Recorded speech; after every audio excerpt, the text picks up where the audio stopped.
Off and rolling on a Monday. Welcome into 104.5 The Zone.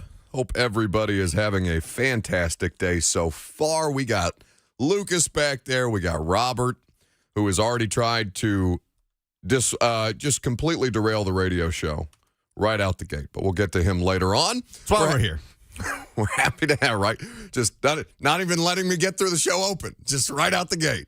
Right in front of me. Thank you, boys. Always a pleasure. 615-737-1045 is how you jump in on this Victory Monday if you are a Tennessee Titans fan. You're a Vols fan, too? You're a winner. Preds, not so much, but whatever. I don't think there's going to be a lot of room for hockey talk today. What we witnessed yesterday at Nissan Stadium, man, it is both a wonder to behold at times and one of the most frustrating things that I think anybody could imagine. But here's what we're going to do, because we got the good, the bad, and the ugly. All right? The good is that they've won 4 straight. The good is that they have beaten the Indianapolis Colts twice this season, swept them in back-to-back seasons, and now have direct control over the AFC South for basically the remainder of the year, because they'll play Houston next week on the road. But then they don't have another AFC South game until we get to December, and they will play the Jags twice in December and finish their season in Week 18 hosting Houston here. So they got the entirety of the division in their hands, and they have done well to do so. What we witnessed yesterday was one of the hardest fought offensive performances that I have seen from them in some time. And here's what we've talked about this before, you and I have. The idea that they don't play an aesthetically pleasing style of football, and it doesn't necessarily matter. In fact, it doesn't matter hardly at all, because yesterday you didn't even score an offensive touchdown. You had a pick six and a bunch of field goals, and you won that game anyway because you just figured out a way better than the opponent did.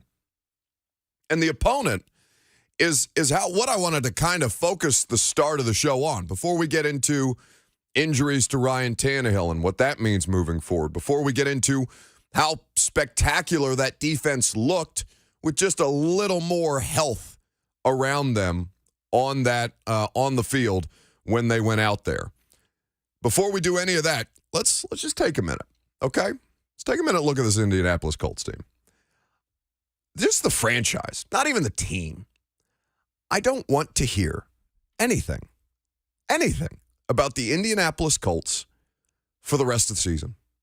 I don't want to hear any eulogies of them by people who thought that they might be a sneaky Super Bowl contender.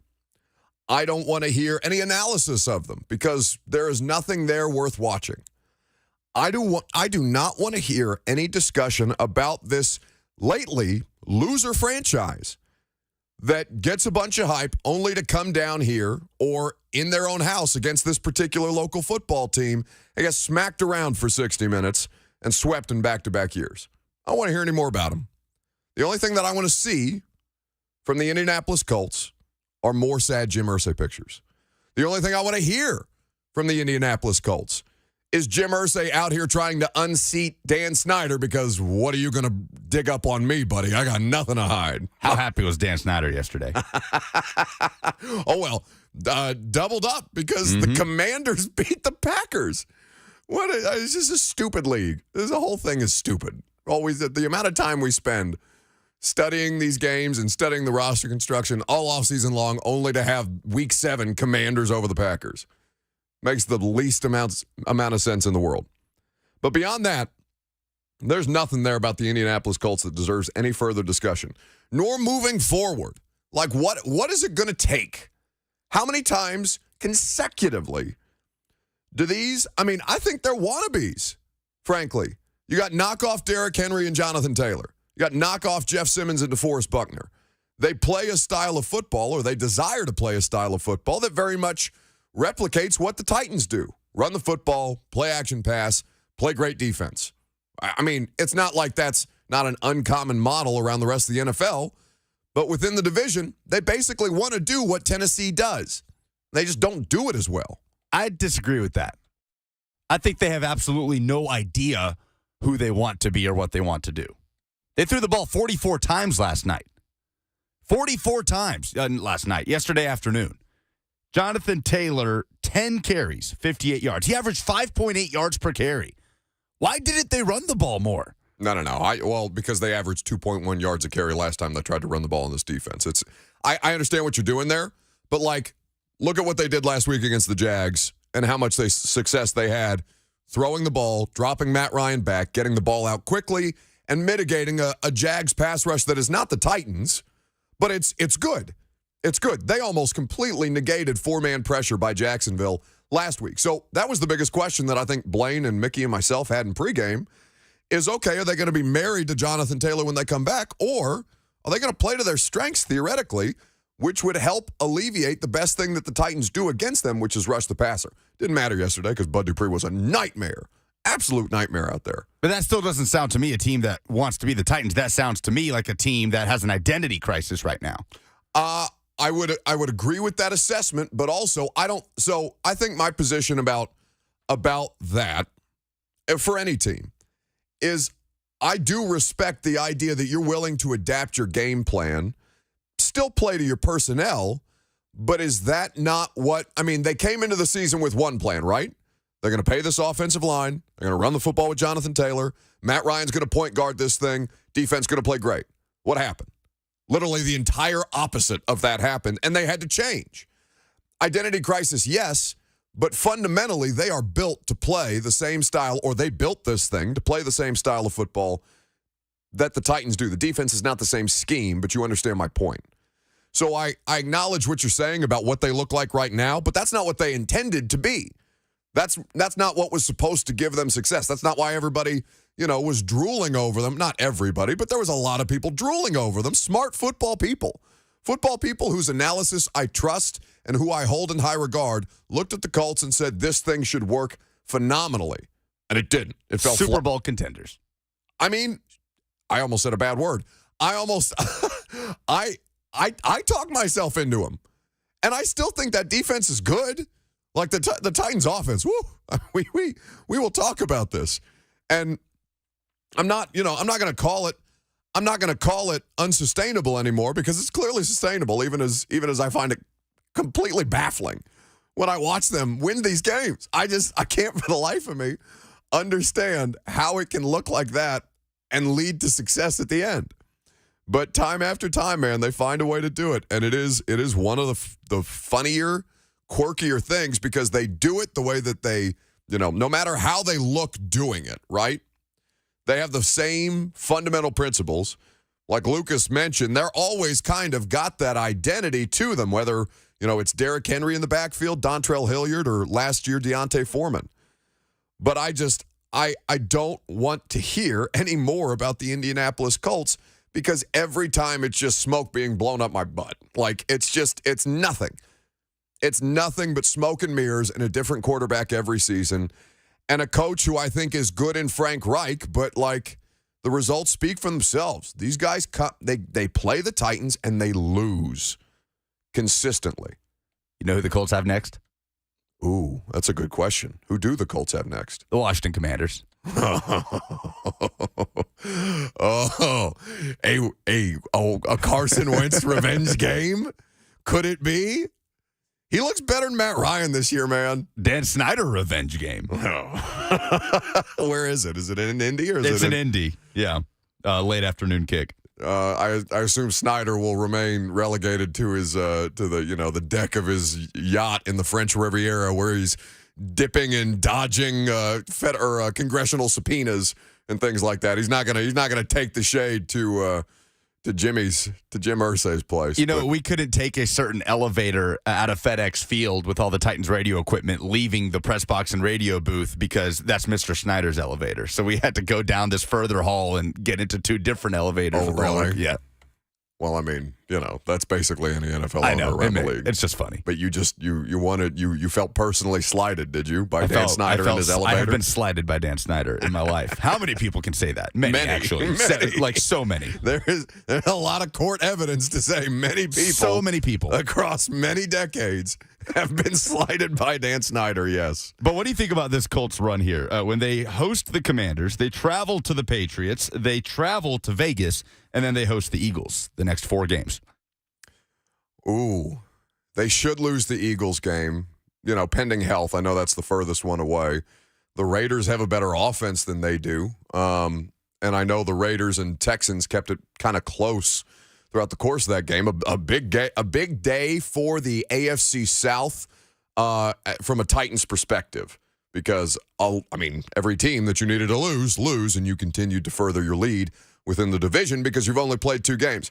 Here, I think there's a chance that they could. I think there's a chance that they could lose. They'd probably play the same kind of game against the Commanders that the Titans did, because that line is going to get after Matt Ryan.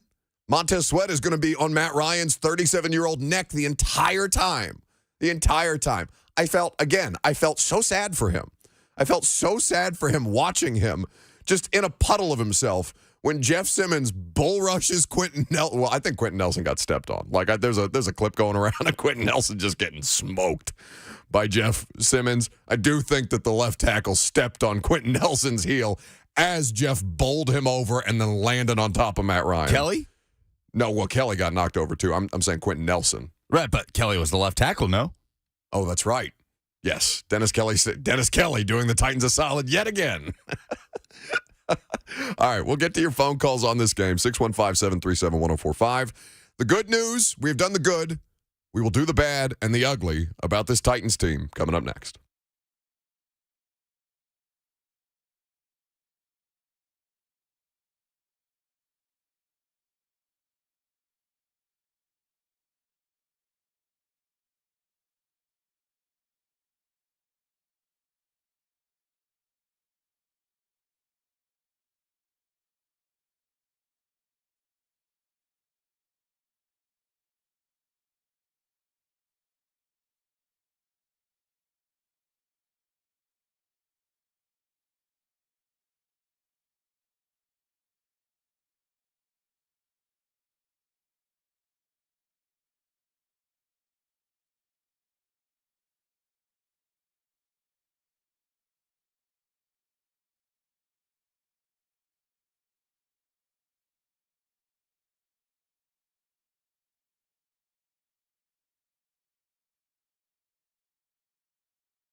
13.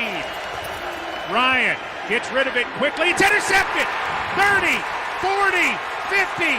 Adams 40, 30, 20, 10, 5. End zone. Touchdown. Titans.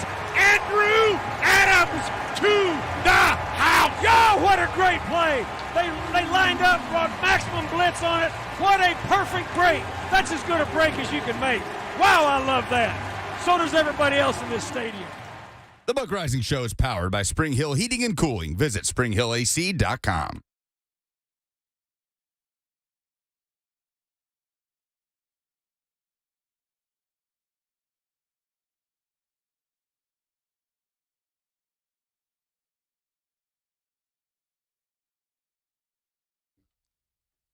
Yeah, he said when he picked it off, he knew he was going to score because Matt Ryan ain't catching him.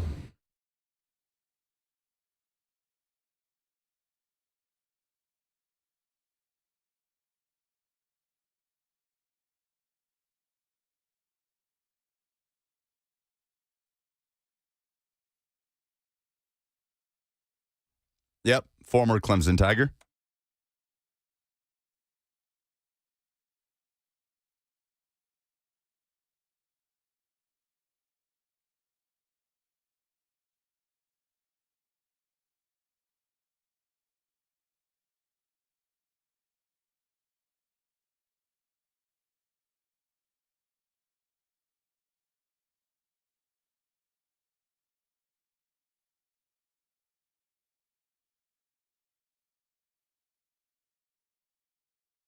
So we go from a situation where, you know, the offense is what the offense is, and the struggles in the second half are noted. You have a situation where they do not score an offensive touchdown, and for the most part, outside of getting them in field goal range, and to Randy Bullock's credit, he hit 4 for 4. He was in a good spot, and those were critical points that helped rectify the situation. But you go from the good of the way that the defense played and the turnovers that were had, the 2 interceptions, a fumble at the end. You got Mike Vrabel salt baying in front of the official with the challenge flag, which is among the funniest thing. He's so dramatic. Vrabel? Vrabel is so dramatic. And it cracks me up. So I don't know which challenge is funnier, because he doesn't do it a ton, but either the flair that he put on it when he just whipped that flag around in New England last year in absolute disgust. I can't remember the call that he was looking to overturn. Titans obviously lost that game in New England. But when Mike goes full Salt Bay on him, for those of you who are unfamiliar, it's just basically taking one of your hands, holding it up high as if it's as if you're like sprinkling salt from an elevated plane. Okay, that's what Mike Vrabel is doing in front of the ref's face with the challenge flag yesterday, because he knows that ball's out. It's not an incomplete pass. Get the bleep out here. Did you read my email? You out of your mind? This is how it goes. So you go from the good that they did and to win that game to the bad. The bad is the offense. The bad is the offense for one consistent reason. One reason that does not look correctable to me at this point, because nobody's giving up good offensive linemen right now. The left tackle situation is abominable. It's so poor to watch Dennis Daly go out there and get Ryan Tannehill smacked on a regular basis. Yesterday, he got hurt. He hobbled to the podium postgame in a walking boot on his right side, and, you know, he said all the right things. He finished the game. Malik Willis came in for a play on 3rd and 9. They handed it off because they don't want to turn the ball over, and they got a field goal out of it. So you are consistently, the bad is that they consistently get this dude hit. He was sacked twice yesterday by the Colts. He was hit far more times than that. Ben Jones is out there. Did you see this clip that Chris Harris put out from WSMV? No, but I did see this. Breaking Titans news on 104.5 The Zone. Speaking of pass protection, Uh-oh. The Titans have just signed free agent offensive tackle Eric Smith. 27-year-old from Decatur, Georgia, played college football at Virginia, was most recently on the Jets practice squad. Prior to that, this season, he was on the Giants and the Cardinals practice squad. And before that, the Cowboys in 2020. Left tackle one, right out the gate. I'm glad you entered. That's the rare good interruption. Yeah, that worked out. That worked out. According to who, by the way? According to Jordan Schultz. Okay. Jordan Schultz with the report. So Jordan Schultz, who is affiliated with whom at this point? Jordan Schultz of The Score. His agent, Eric Smith's agent, has informed The Score that Eric Smith is signing with the Tennessee Titans. All right. Eric Smith, left tackle of the future, question mark? I don't know. Maybe that, I don't know what that means for LaRaven Clark. I don't know what that means for Dennis Daly. I don't think that's not a Dennis Daly solution. I mean, what can they do? Is there anything that can be done about this offensive line? Because I'm tired of coming in here, just as I'm tired of hearing about the Indianapolis Colts on a football weekend for no reason. I'm tired of coming in here and just being a broken record as far as fix the offensive line. Oh, my God, DeForest Buckner is stuck inside of Ryan Tannehill's face mask again. Fix the offensive line. Yeah, because the same goes for when you come in here complaining about the offense in a situation like yesterday. Like, I don't know what you want them to do. No, you don't get to yell at me after that offense yesterday. I don't. What more would you have liked to have seen with Cody Hollister and Mason Kinsey on the active roster alongside Robert Woods and Nick Westbrook-Akina as your receivers? I am well aware who played football for this football team yesterday. That still does not give you the right to try and back me off what I felt about watching that offense yesterday. It was ugly. Yes, it was hard to watch.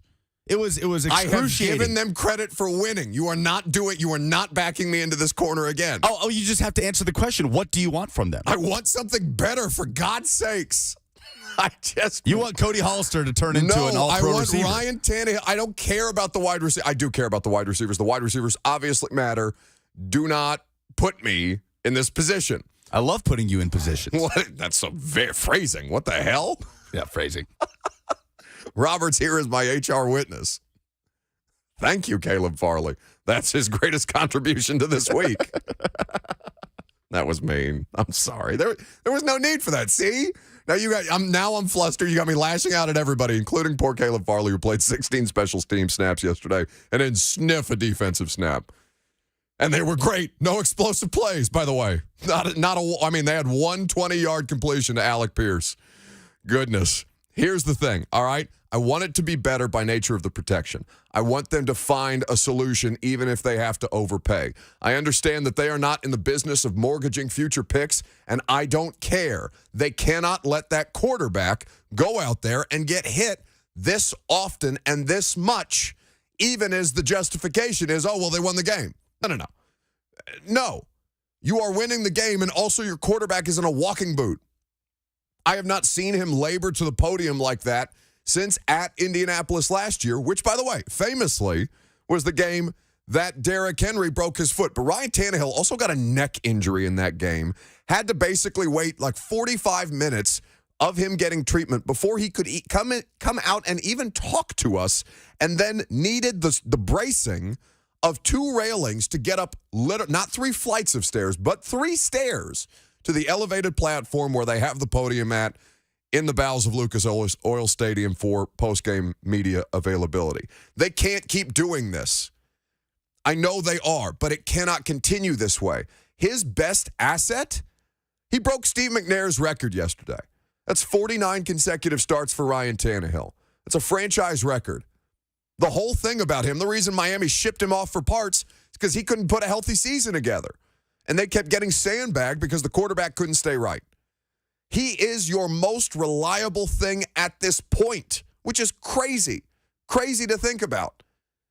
Because I'm not saying that he's great. I'm not saying that he's an all-pro. I'm not saying that he's going to win you many playoff games. It hasn't proven to be that thus far. But he's good enough to win these regular season games unless you knock him off the field. So when you ask me what I want them to do, mortgage yourself a little bit. If you think you got a shot, do something about it. Instead of letting this guy go out there, trot out there on a regular basis, and just get smoked. I'm tired of watching it. It's unfair to him. It is flatly unfair to him. So, I mean, I understand what you're saying, like, because what the next answer is, instead of complaining about it, give me a solution, right? Who are the trade assets out there? Yeah, or designate the context that you're talking about. Like, you're talking about big picture personnel, right? You're not talking about zooming into that game and what to do with that personnel on Sunday, because there's nothing more you can do with what you have on the field offensively. Yesterday was what you have to work with. My point is they cannot continue to do this moving forward. Now, Mike Vrabel, his commentary after the game was telling. I don't know. It's good defense. You know, I mean, it's great. It's great to get turnovers and, for the most part, take care of the football. That's going to be the formula. If you guys haven't figured that out, that's how we're going to have to play. But it's a battle. It's a good defense. It's a very good defense. So we were close on some things, and we'll have to continue to look and work. But I'm just extremely proud of these guys. I'm proud of all three phases. We're going to have to win that way. He's saying it as much as I am. He's saying it differently. I don't know if you guys know this by now, but this is the way that we have to win. This is what we have to do to win games. And that's fine. That's all well and good. Now, Zach Lyons at F Words Pod has sent me the stats on Eric Smith, the new left tackle, practice squad left tackle, who the Titans have signed, okay? Eric Smith has played one full game since 2019, week 10 of 2019. He had 53 snaps at left tackle, 42 pass blocking snaps in total. He allowed 5 pressures, 3 sacks, 2 quarterback hits, and a run blocking grade of 58.1 according to Pro Football Focus. So this is not your solution on the left side. Lucas's point about me differentiating, and I do appreciate you trying to keep me on track there, differentiating between what they did yesterday and what they can do moving forward. Again, I understand the difficulties of trying to find a trade that you feel is fair for probably for a player who at best is going to be a rental situation, because you're not locking yourself into a left tackle who you're needing to trade for before a week 8. When's the deadline? Is the deadline November 1st? I believe so. Let me double check. Yeah, if one of you guys would look that up for me, I would appreciate it, because I think it's November 1st at 3 p.m. Central Time. You may correct me, though. Okay, November 1st. So we still have a couple of weeks to go before this thing, is what it is. That's a week from tomorrow. And before you're locked into what your roster looks like largely for the rest of the season. I'm not. They have not come up with a protection plan that is sufficient to what defenses are doing, which is loading up on the left side of the Titans' offensive line and just bringing numbers and getting there with consistency and getting to Ryan Tannehill and disrupting throws. I understand that their offense looks particularly tough to watch without wide receiver help, and they do not have it. They do not have it at present. Robert Woods made a critical catch. I think we saw a little sign of life from Austin Hooper. I don't know how much of that is sustainable, but it matters. He had as many yards yesterday that he had all season coming in. One more, 56, right? He had 55 yards on the season. He had 56 in yesterday's game. With half as many catches. So I get the Andre Dillard is the player who I consistently come back to. This is something that we've talked about in the Titans media room before. He's a former first-round pick. He did not get his fifth-year option picked up by the Philadelphia Eagles. He has been on injured reserve, dealing with injuries, but he's expected to come back, and if you can get a decent price for him, do it. Do something. Again, I mean, I made that reference last week, right? The meme with the roadkill and the kid with a stick poking it. Hey, do something. And they did it again yesterday without an offensive touchdown. And I'm sitting here smacking my head on the console in front of me in the press box, saying they cannot continue to get this guy hit like that. It just does such a disservice to everything that they're trying to accomplish. Now, let's go to the phone. 615-737-1045 is the number. How about Sean in Mount Juliet first? Hey, guys. Hi, buddy. Hey, I just wanted to say, with the Colts, they did beat the Kansas City Chiefs. I don't know if it was just a bad week for them, but they did beat them. And also, with the Titans, I know and this ain't really to help the offense, but I really think it'll boost their confidence, get the fan base going, as we've been asking for a long time. Get that red jerseys and like a color rush, all red, with some two-tone blue in there for their outfits, for the uniforms. So that's all they got. Thanks for the call. The uniform's going to help the offense score a touchdown yesterday? I don't want to be mean. Going to say I don't think so. I just, like, come on. What are we doing here? They've never worn red uniforms. I don't want to talk about the uniforms. Mike Vrabel doesn't strike me as the one to, bend over backwards to give his team a confidence boost because of the color they're wearing. Can you imagine? Hey, guys, I know morale's low, all right? But I want you to know that I'm really proud to be your football coach. And because I'm really proud to be your football coach, and because I know you guys need this juice right now, we're wearing the all-red uniforms on Sunday. Let's go. They come out and put up 600 yards of offense. Hand up. We were wrong. I mean, hey, man, like, he's offering a solution. It's a better solution than I had, I guess, because I'm just here screaming, trade for somebody. That's true. Do something. But I can't. If the uniform colors can help this godforsaken offense, then whatever they need to wear, put them out there in whatever they want. I don't care. Just something that makes a difference there. 615-737-1045 is how you jump in. Let's talk about what happened around the AFC South yesterday. Obviously, the Titans sweeping the Colts on the season. Two more AFC South teams took an L yesterday. We'll talk about the implications of that coming up next.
Titans show blitz on 3rd down and 10. Ryan with him coming. Under pressure. Sacked! Big Jeff! That is Mike Keith. That is one of 3 sacks that he got the call of Matt Ryan yesterday. Titans radio, of course, making it happen. Welcome back to the show. So I have been trying to do the analysis in 3 parts, good, bad, and ugly, as far as what the Titans were able to do yesterday against the Colts. The good is the win. The bad is the offensive line. The ugly is what the rest of the division did yesterday, because the Colts losing the way that they did, the Jags, it sounded like, and I haven't had the opportunity to go back and watch Giants-Jags yet in Jacksonville, but Lucas, who keeps track of these games throughout the course of his Titans radio duties for your scoreboard updates and things like that, said that it was a literally on the 1-yard line finish for the Jags, who had the ball at the end, because we were in the Titans locker room, and one of the PR staffers said, "Hey, Jags have the ball and they're driving down a score." But then, Andrew Adams started talking, and I got caught up and I was looking at my phone, so I didn't see how that game finished. What happened to the Jags?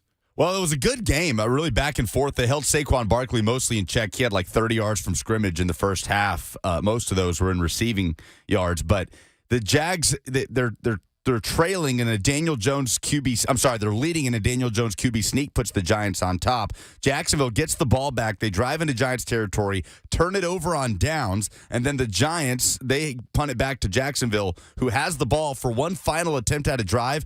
Penalty after penalty after penalty moves them right around the Giants' 30-yard line. A roughing the passer with the classic full body weight on the quarterback on the sack of Trevor Lawrence was included, and basically a pass to Christian Kirk with zeros on the clock was caught on the 1, and he was tackled on the 1 for them to lose their 4th straight game. That's tough.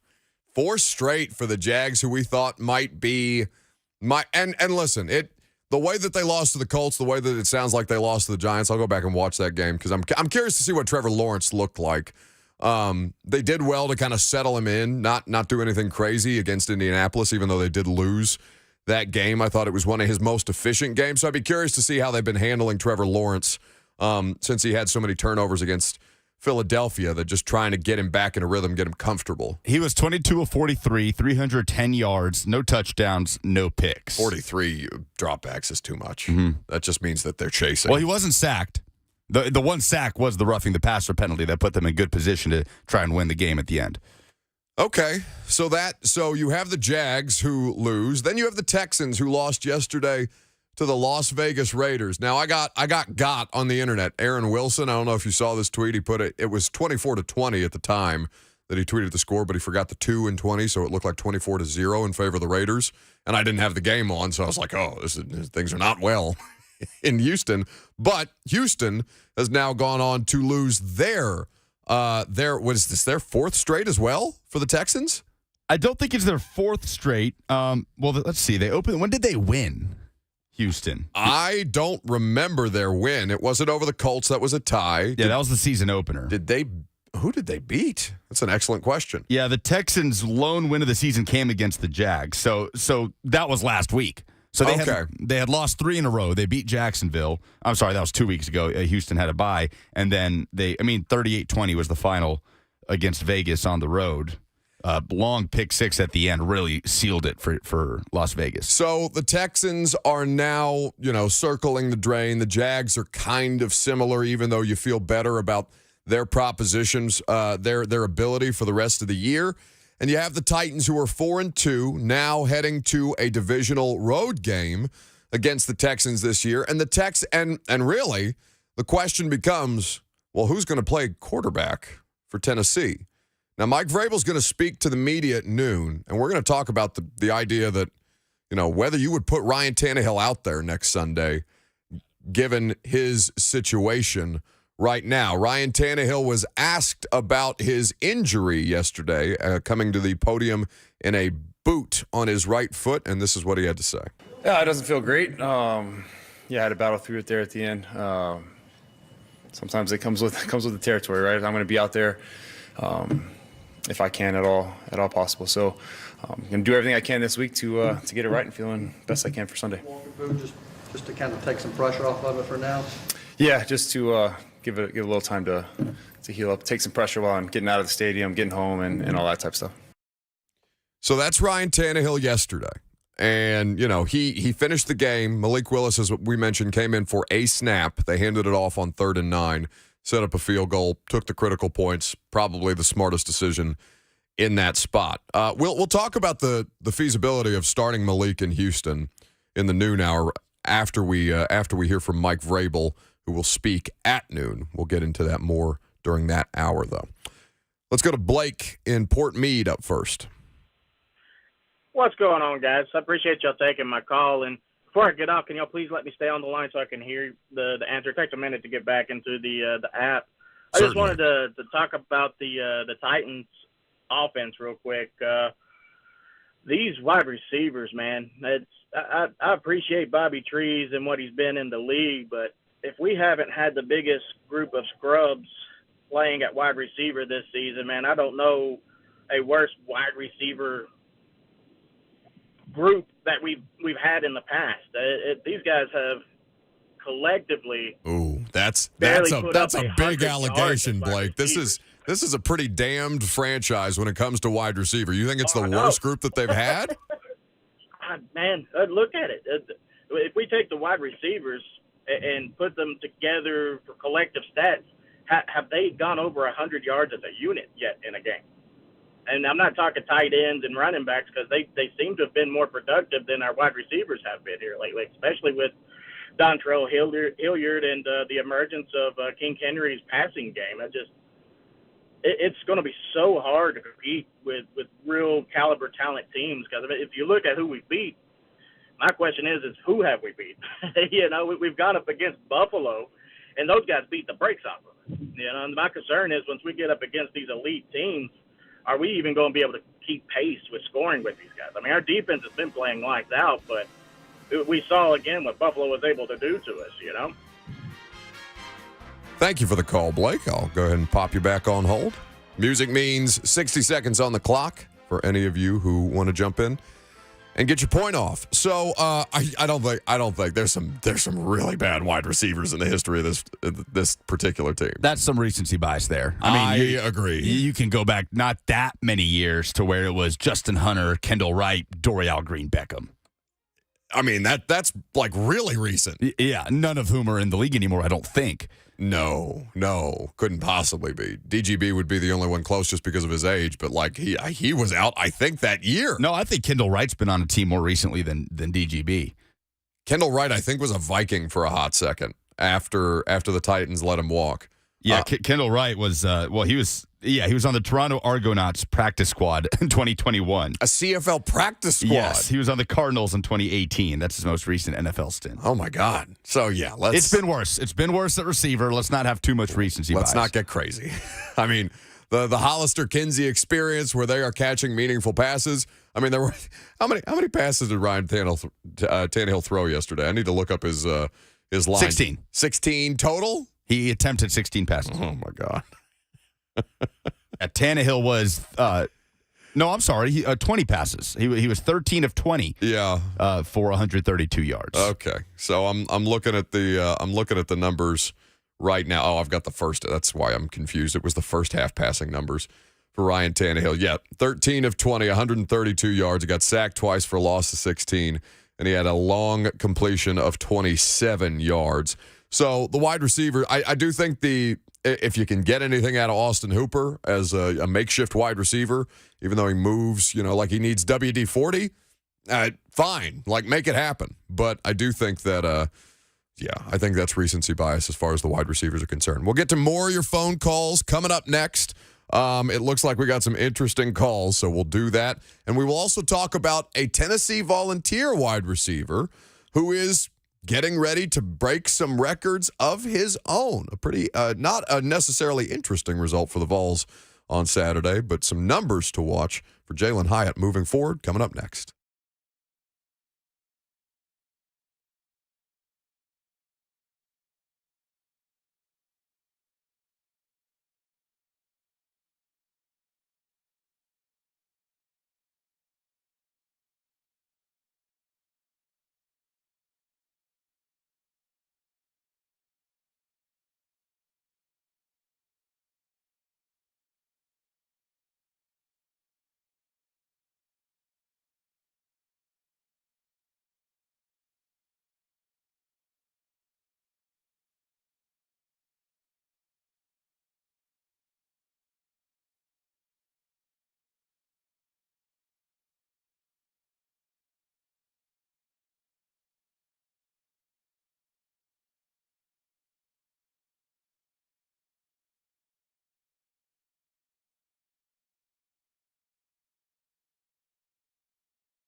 104.5 The Zone. Happy Tuesday to you. Beautiful skies today. Victory week for the Titans. They get to win on last week of the season, so they get the bye week this week. But tell you who played last night, Georgia and Alabama. It was a great shootout. Let's go to our guy, Mark Heim, AL.com, WNS.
It is 11:02. Good morning from the Superbook.com sports desk. I'm Lucas Panzica. The injury-riddled Titans only generated 254 yards of total offense, but forced 3 Colts turnovers on their way to a 19-10 win at home, including this 76-yard pick six by safety Andrew Adams.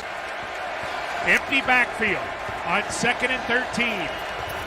Ryan gets rid of it quickly. It's intercepted. 30, 40, 50, Adams 40, 30, 20, 10, 5, end zone, touchdown, Titans, Andrew Adams to the house. Yo, what a great play. They lined up, brought maximum. That is Mike Keith and Coach Mack on the Titans radio call, and that is 4 straight wins for the Titans as they improve to 4-2 and strengthen their lead atop the AFC South with the sweep of the Colts. Head coach Mike Vrabel will meet with the media today at noon. Tua Tagovailoa returned to quarterback the Dolphins offense, leading them to a 16-10 win over Pittsburgh on Sunday Night Football last night. That improves Miami to 4-3. For all your foundation repair and waterproofing needs, visit USSTN.com. Breaking news at once on your home for the Titans and Vols. This is 104.5 The Zone.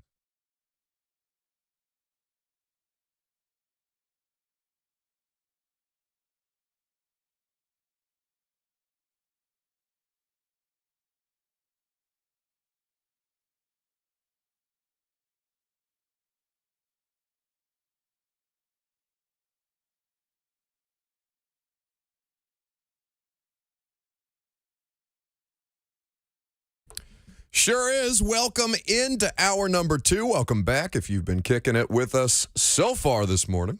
We're so happy to have you here. You can jump in if you like, 615-737-1045. Lucas Panzica, Robert Walsh, they are back there. They will answer your phone calls. You can get on the phone. You can talk about the Titans' 19-10 win over the Indianapolis Colts yesterday at Nissan Stadium. 4-2 are the Titans. 4 straight after starting the year 0-2 rather, and now 2-0 in the AFC South in their 2 opportunities to take a couple of these games. Do it from the Colts is always a great victory. It seems like people seem to relish that game more than any other. In fact, that was something that we talked to Jeff Simmons about last night in the locker room. Jeff, we were in a bit of a scrum. There was probably 3 or 4 of us waiting around for Jeff, I think after most people had cleared out. Because, you want to talk to Jeff after the defensive line has any big game. And we also spoke to Bud Dupree and Amani Hooker, who you'll hear from later this morning.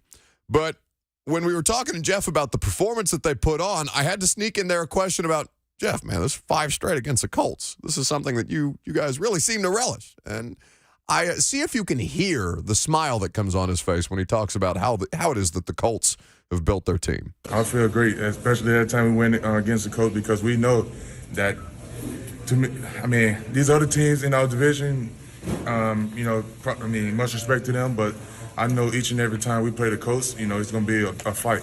It's always been that way before I got here. And so I look forward to playing the Colts each and every time, especially because they build a team around their offensive line, and I feel like we building our team around our defensive line. So it's always their offensive line versus our defensive line. So. He was a lot more diplomatic about that than Jarrell Casey used to be. You remember what Jarrell used to say about the Jags? Just Blake Bortles just ripping him publicly. By the way, happy retirement to Blake Bortles. I saw he hung it up the other day after making something like $45 million in the NFL. That was like 2 weeks ago. Oh, really? Yeah, that was like before I went to Puerto Rico. Oh, maybe I was on vacation. That's why I thought it was just the other day. So long ago. Anyway, so Jeff's being very diplomatic about the Jags. What do you want, Robert? I was going to tell you happy 4th of July, by the way. Just a little bit late. No big deal. I didn't know if you were on vacation or something.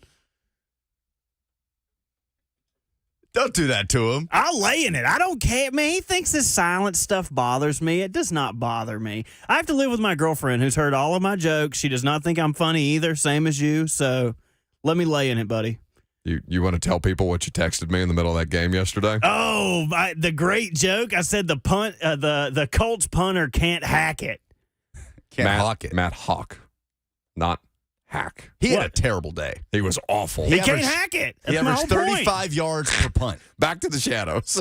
Could not hawk it on Sunday. He texted that to me twice, and both, I think, were after 28-yard punts by Matt Hawk, who, by the way, I heard that the Colts immediately called Brett Kern on their way out of town because they needed something. Their season is largely done, it would seem. That's 5 AFC South games for them already. They don't have another AFC South game until their season finale against the Jags. 1 win. It's crazy. And a tie. They're banged. They are banged. And I know, it's easy to look ahead, and Blaine has cautioned me against this before. There's still 4 divisional games left on the schedule. You can't assume that the Titans are just going to go out there and do the damn thing. But certainly if you can knock the Colts off that way, that's how it goes. Regardless of head-to-head, what matters is if their record is better overall than the Titans' record, then they would win the division, correct? Yes. Titans are 4-2, Colts are 3-1. So it's not like the Colts are sitting there at 1-4-1 like Houston is. And they're, you brought up their schedule early in the show. Their next game is hosting the Commanders, who are coming off a pretty substantial upset. No matter how down bad the Packers appear to be right now. We're going to talk about Tom Brady and Aaron Rodgers a little later today, too, because for all the cries for Tom Brady to be the Titans quarterback and Aaron Rodgers to be the Titans quarterback, it is not going well for either of those two gentlemen. Through 7 weeks of NFL football. 615-737-1045. As we mentioned, that's the number if you would like to talk about this game. How about Chris in Murfreesboro next? Hello? Hi, Chris. Hey, how you doing? I'm well. Well, let me start off by saying that I'm a lifelong Eagle fan. Okay. But I have a solution to the left tackle situation. The Titans just have to come off of those first-round picks. Look what they've netted. So if you come off of those first-round picks and get a player, you can't mess them up. So I don't know. No, but Chris, I hear what you're saying, but like teams aren't giving away their offensive linemen like that. You know what I mean? Like it does seem like a first-round pick would be able to move some people off that, but there's so few teams that have good offensive linemen like that would be willing even to give them up for a first-round pick. Yeah, maybe they go to Carolina or somewhere. There's a fire sale going on down there, but, got to do something. Thanks for the call, Chris. They already did. Dennis Daly was traded from Carolina to the Tennessee Titans for a fifth-round pick, and you saw all the good work that a fifth-round pick could do for you. How much more do you – here's the thing, though. All right, because it's kind of this it to me is a similar situation as like San Francisco, all right? So San Francisco gives up the farm for Christian McCaffrey. They get rolled by the Chiefs yesterday. It was McCaffrey's first game. I'm not making any, sweeping statements or grand indictments about what the Niners with McCaffrey will be this season. But in giving up, 3 picks in the next draft and 1 pick in the 2024 draft for a running back on a substantial contract, not only do you give up a lot of draft capital, but you put so much pressure on a quarterback in Trey Lance who has done so little of consequence in the NFL, and you are banking a lot on his ability to be substantially better without the support of cost-effective draft picks, rookie players who you can come in to supplement your high-priced talent and as your roster starts to age. In the same way that I look at Trey Lance that way, it's almost the same prism as I run Malik Willis through. Because if Malik Willis is in fact your future, and it's probably too early, it is too early to make that determination. He is not Trey Lance.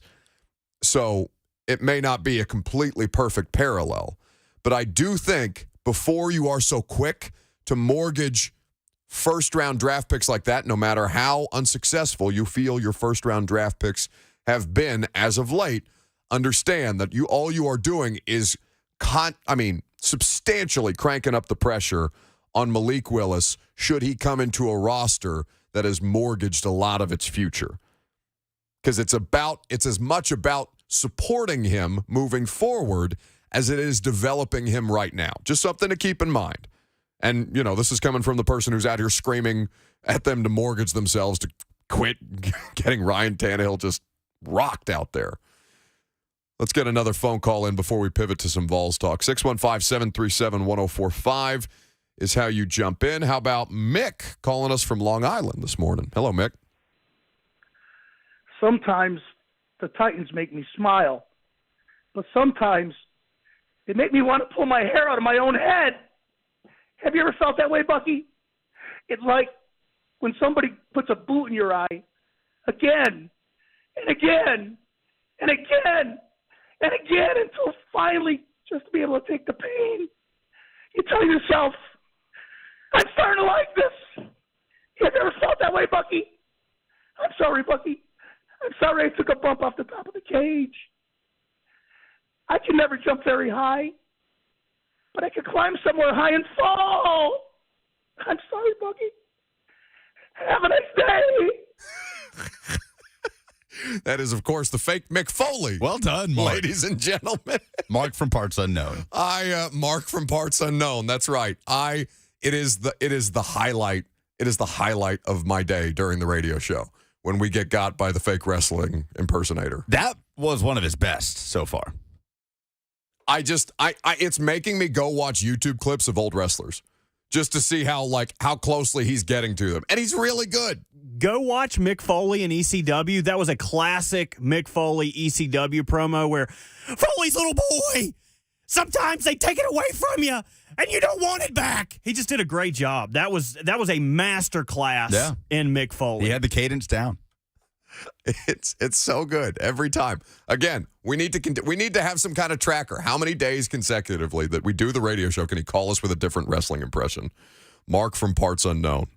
All right. Some fantastic numbers coming out of Knoxville on Jalen Hyatt, who is becoming one former NFL star wide receiver's favorite college player, and who it sounds like this former NFL star is going to show up in Knoxville for Kentucky this weekend to see if he can't snap a picture with Jalen Hyatt. We'll tell you about the record-breaking pace Jalen Hyatt is on coming up next.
The Buck Reising Show is powered by Spring Hill Heating and Cooling. Visit springhillac.com. Welcome back on this Monday. We just I got a lovely update in the middle of that commercial break. Blaine Bishop's going to be on the show. Have we had Blaine on? Yeah, we've had Blaine on. Are you sure? I don't think so. I'm like 99% sure he's been on this show before. I will take your word for it. I know I do their show every Friday, but it's, I don't typically like to ask people to work outside the confines of their already, crowded broadcast schedule. But I'm looking forward to talking about this game with Blaine because that's who I sit next to in the press box. And I thought he made some really good observations that I'd like to kind of flesh out a bit more. So we'll do that at 11:30 here in just about 10 minutes. In the meantime, you know what the Vols did over UT Martin this weekend? 65 points is outrageous. It felt like, they were doing everything from, double reverse passes from Joe Milton. Jalen Hyatt now has 12 receiving touchdowns on the year, which paces the entire country as far as wide receivers are concerned. The next closest is Marvin Harrison Jr. with 10, the Ohio State standout. So Jalen Hyatt has continued to perform at a high level. Lucas, I don't know if you saw this moment and could maybe describe it better than I could, because I rewatched a good portion of the game yesterday because I wanted to make sure that there was, I was buttoned up on all the details. But there was a sequence where Jalen Hyatt came off the field kind of frustrated, and I wasn't sure what led to that. I didn't know if you noticed. They talked a little bit about it on the broadcast, where he kind of came to the sideline. He was visibly upset about something and whipped his helmet off. And they went on to win the game with relative ease, and he was active for the rest of the game. So it wasn't like a full-blown Robbie Anderson situation, but it was weird, and I didn't know what I missed there. I'm not sure either. Was it early on? It was earlier in the game. Probably it was in the first half, I think. Anyway, we can find more information on that either way, but he is on track to set the single season receiving touchdown record for the University of Tennessee Volunteers, currently held by whom? Oh gosh, who does hold the record? I want to say maybe Joey Kent. I'll look that up. What's the number? The record is 13. Jalen Hyatt has 12 touchdowns, 7 games into the season. So my question becomes this about the Vols wide receivers in this offense, because we've seen Ramel Keaton step up in the absence of Cedric Tillman. We've seen Cedric Tillman become something really special within this Tennessee offense. We've seen Jalen Hyatt, obviously, the role that he has taken and embraced. His previous career high receiving touchdowns in a single season was 2, and he has 10 more than that through these 8 weeks of college football so far. Marcus Nash, by the way, holds the record, 1997. Okay, Marcus Nash it is. So Jalen Hyatt, theoretically, could pass Marcus Nash against Kentucky and will do so in all likelihood, provided, God forbid, injury doesn't derail something. Jalen Hyatt will, in all likelihood, pass this record and become the record holder. Well, think about this. Devontae Smith, one of the best seasons we've ever seen from a wide receiver in college football. In 2020, his Heisman-winning season for Alabama. 7 games into that season, Devontae Smith had 903 receiving yards and 10 touchdowns. 7 games into the 2022 season, Jalen Hyatt has 769 receiving yards and 12 touchdowns. Do you want to bring to air what you said to me on the phone through, what I thought was laughter, but I'm pretty sure was serious? It was through laughter. It was through chuckles. No. There's a kernel of truth. I put on my paper tinfoil hat, and I said, could it be that Tennessee gets 2 in New York? Which there's no way. But that's just because of the pace that I looked at with Devontae Smith and Jalen Hyatt at this point in that season. Now, Devontae Smith, those numbers are even more unbelievable, and I know it's through 7 games. Hyatt's also played 7 games. But the entirety of that season, Devontae Smith had over 1,900 receiving yards, and they played 10 games. That was 2020. They played 10 games, all SEC. He didn't have a chance against a FCS opponent or a homecoming game to rack up, another 200-yard game or something to get over 2K for the season. So that makes Devontae Smith's 2020 season more impressive. He absolutely deserved the Heisman that year. No, Jalen Hyatt's not going to be a Heisman finalist, but the fact that he's only 134 games back of Devontae Smith through 7 games and has more touchdowns, and just in the last 2-3 weeks alone, his numbers have just been ridiculous for Tennessee. Been out of this world. don't lie to me though. I mean, you're clearly propagating this because now the tinfoil, your fellow tinfoil hatters, orange tinfoil hatters, have joined you in the Zone TV chat. Tyler Dow, could you imagine two Vols in the Heisman race? What have you done? I mean, if they finished second and third, people would riot. But is there a Michigan defensive back anywhere that can supersede them quickly? There's a Michigan running back floating out there that's having a pretty good year. Uh-oh. I feel like there's always that running back in the Heisman race that just has an electric first 6-7 games. Like last year was Kenneth Walker. Right, who's having a phenomenal rookie year, by the way. He's just getting better every week with Seattle. But Blake Corum is having a ridiculous year with Michigan. Yeah, no, I mean that rushing attack for Michigan is out of this world. So my question, and we'll probably talk about this later this week in more detail. Maybe we'll get somebody smart about the X's and O's of college football, like Mike Felder or one of our friends, to come in here and talk to help explain to me whether what I'm watching is incumbent upon the individual. Like, is the individual so great, Jalen Hyatt, Cedric Tillman, Brew McCoy, or is the offense, and, the answer is probably somewhere in the middle, but how much is the offense, like, helping them? Because these dudes are just running wide open everywhere in ways that are clear and obvious it makes even the best defenses in the SEC look foolish because now LSU is really rounded back into form, and I know we'll spend some more time on that later in the week. Alabama, what they just did to Alabama a couple of weeks ago. In Knoxville, it's not just that these guys are running wide open everywhere. It's that they make the opponent look stupid for how wide open these guys are. So I'm not trying to take anything away from Hyatt or Tillman, but I do think that it is notable that these guys just go from barely any production to, oh my God, is this a second-round pick that I'm watching on Saturdays? Yeah.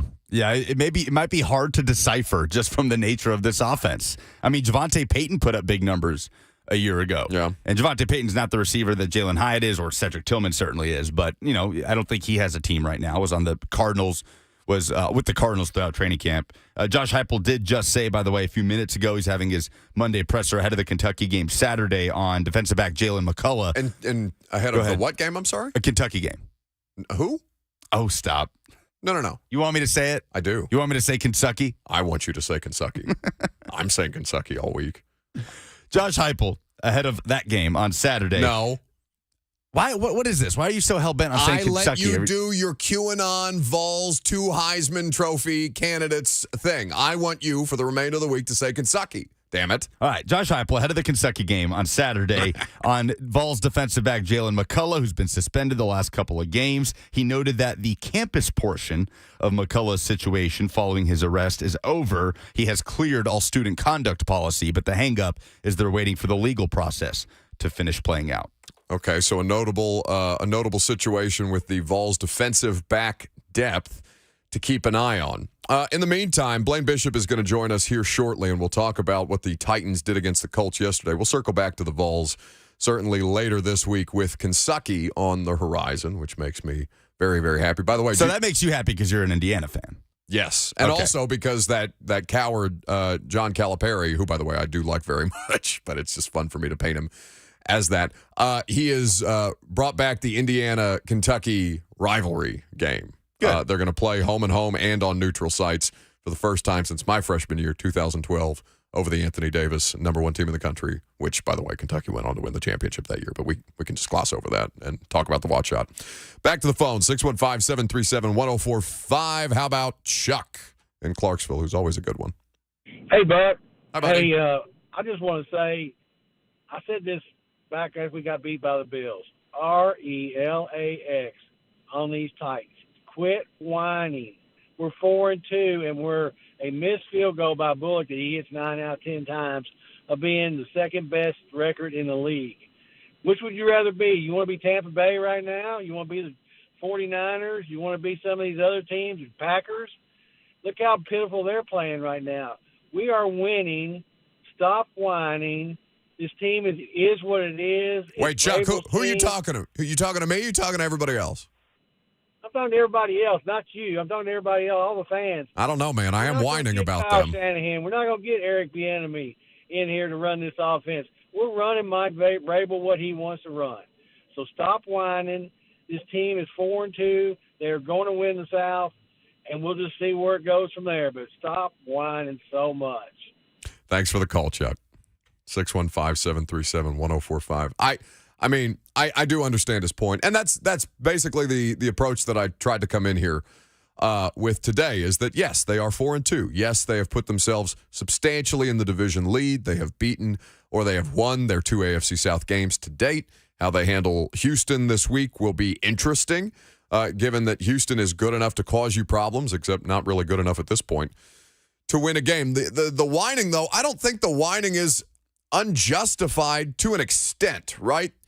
There has been and I think this comes back to, we had a call prior, it was either after the Giants loss or right before week 1, and I'm pretty sure it was our guy Phil in Portland who called in here and said something to the effect of, are our expectations just too high for the Titans based on what previous seasons have been?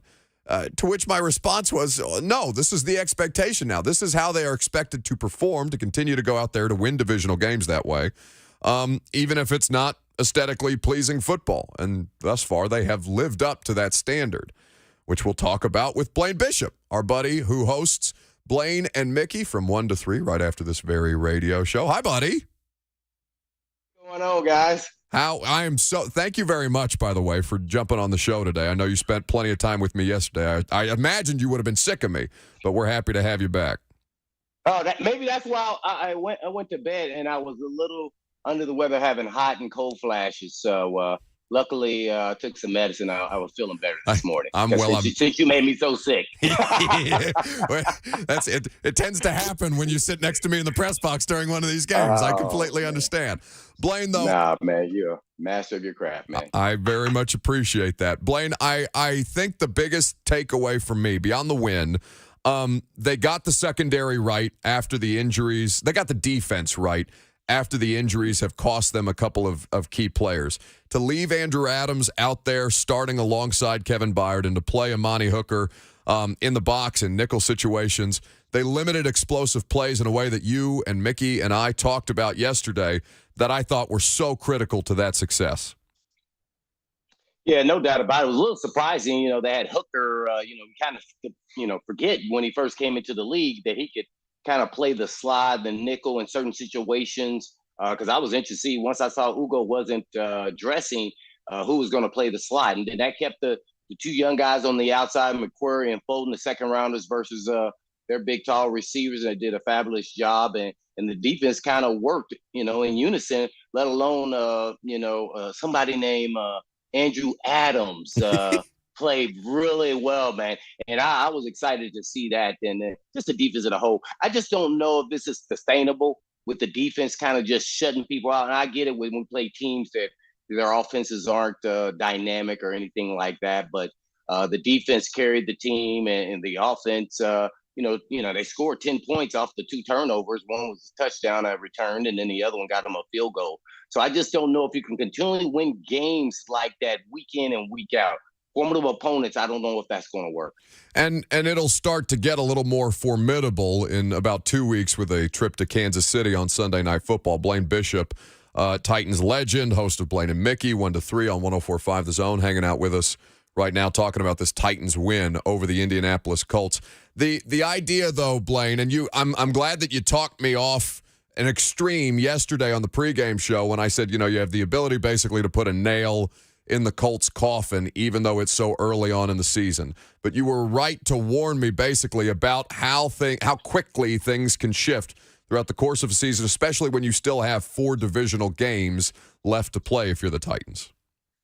Yeah, and it's always going to be a heated rivalry between the Texans. None of those division games to me are gimmies. Even when you play the Jacksonville Jaguars, who we don't know who they are at this point in time. One game they look great, next game they don't. Young, talented team who's going through the transition of a new coach who looks like it's on the right track. So I don't take those games for granted. Just playing in the league, every game is so hard to win, even when you know the opponents. So I know from a fan perspective, we look at it as, we look at their records and we say we should beat them, or we always beat them.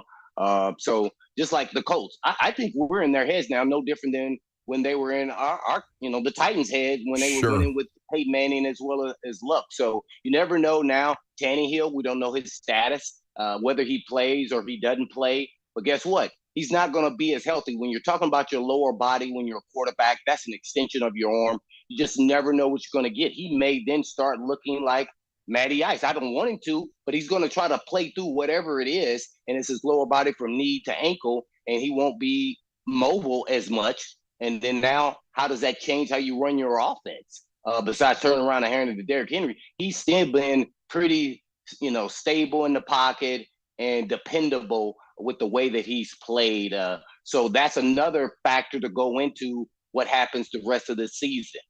And, of course, Houston is going to key on that Tannehill situation because, Blaine, he came to the podium in a walking boot last night, and he said, I'm going to do whatever I can to get ready. But, behind that offensive line, I'm glad that the comparison of Matt Ryan is an apt one because if he can't physically move and manipulate the pocket back there behind the kind of pressure that he's under, the whole thing for them has been and I know they had a turnover yesterday on that botched jet sweep exchange between Tannehill and Malik Willis, but they have done well to avoid the turnovers for the most part, which has been a huge part of the success and the formula that they've had in these now 4 straight wins. Houston's going to come after this dude.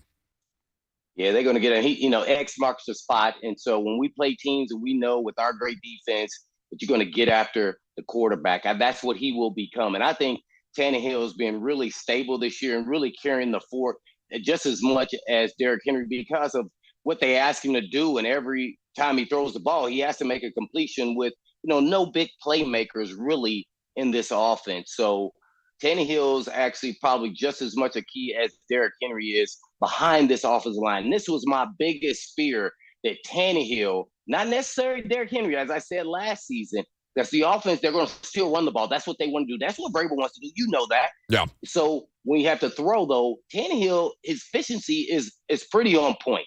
You can find only the greats that are better than him and that are Hall of Famers, and he's right there with the rest of the group of guys underneath that. So this one here is one to watch, and really probably is something that it makes me a little unnerved because I just don't know, and I don't feel like Malik Willis is quite ready. He's going to have to play himself into being ready, and that means it's going to take some games before he's up to speed to, NFL speed to actually being comfortable in the offense and running it like a fine-toothed machine.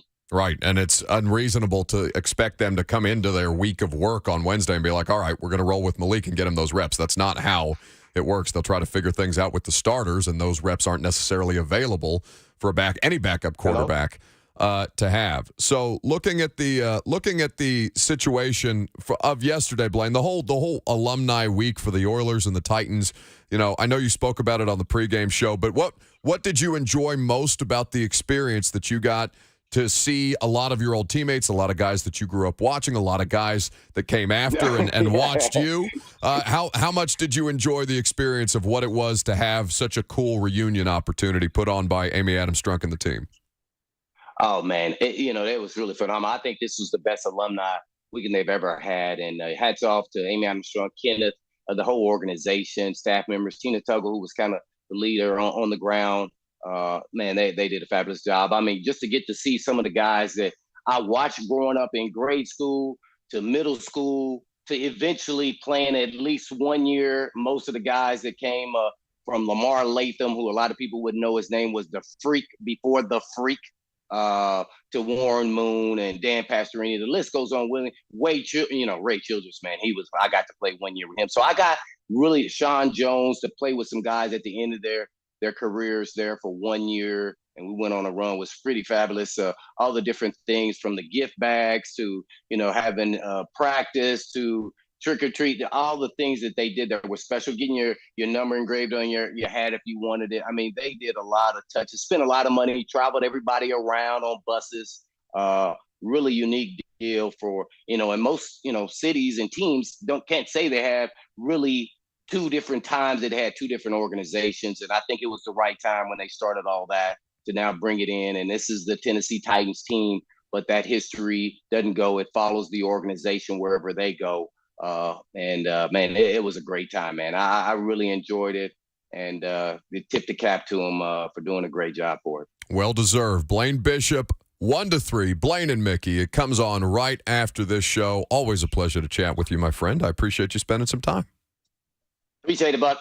That's Blaine Bishop, Titans legend, with us on 104.5 The Zone, talking about this win over the Colts yesterday. 615-737-1045 is how you join the conversation.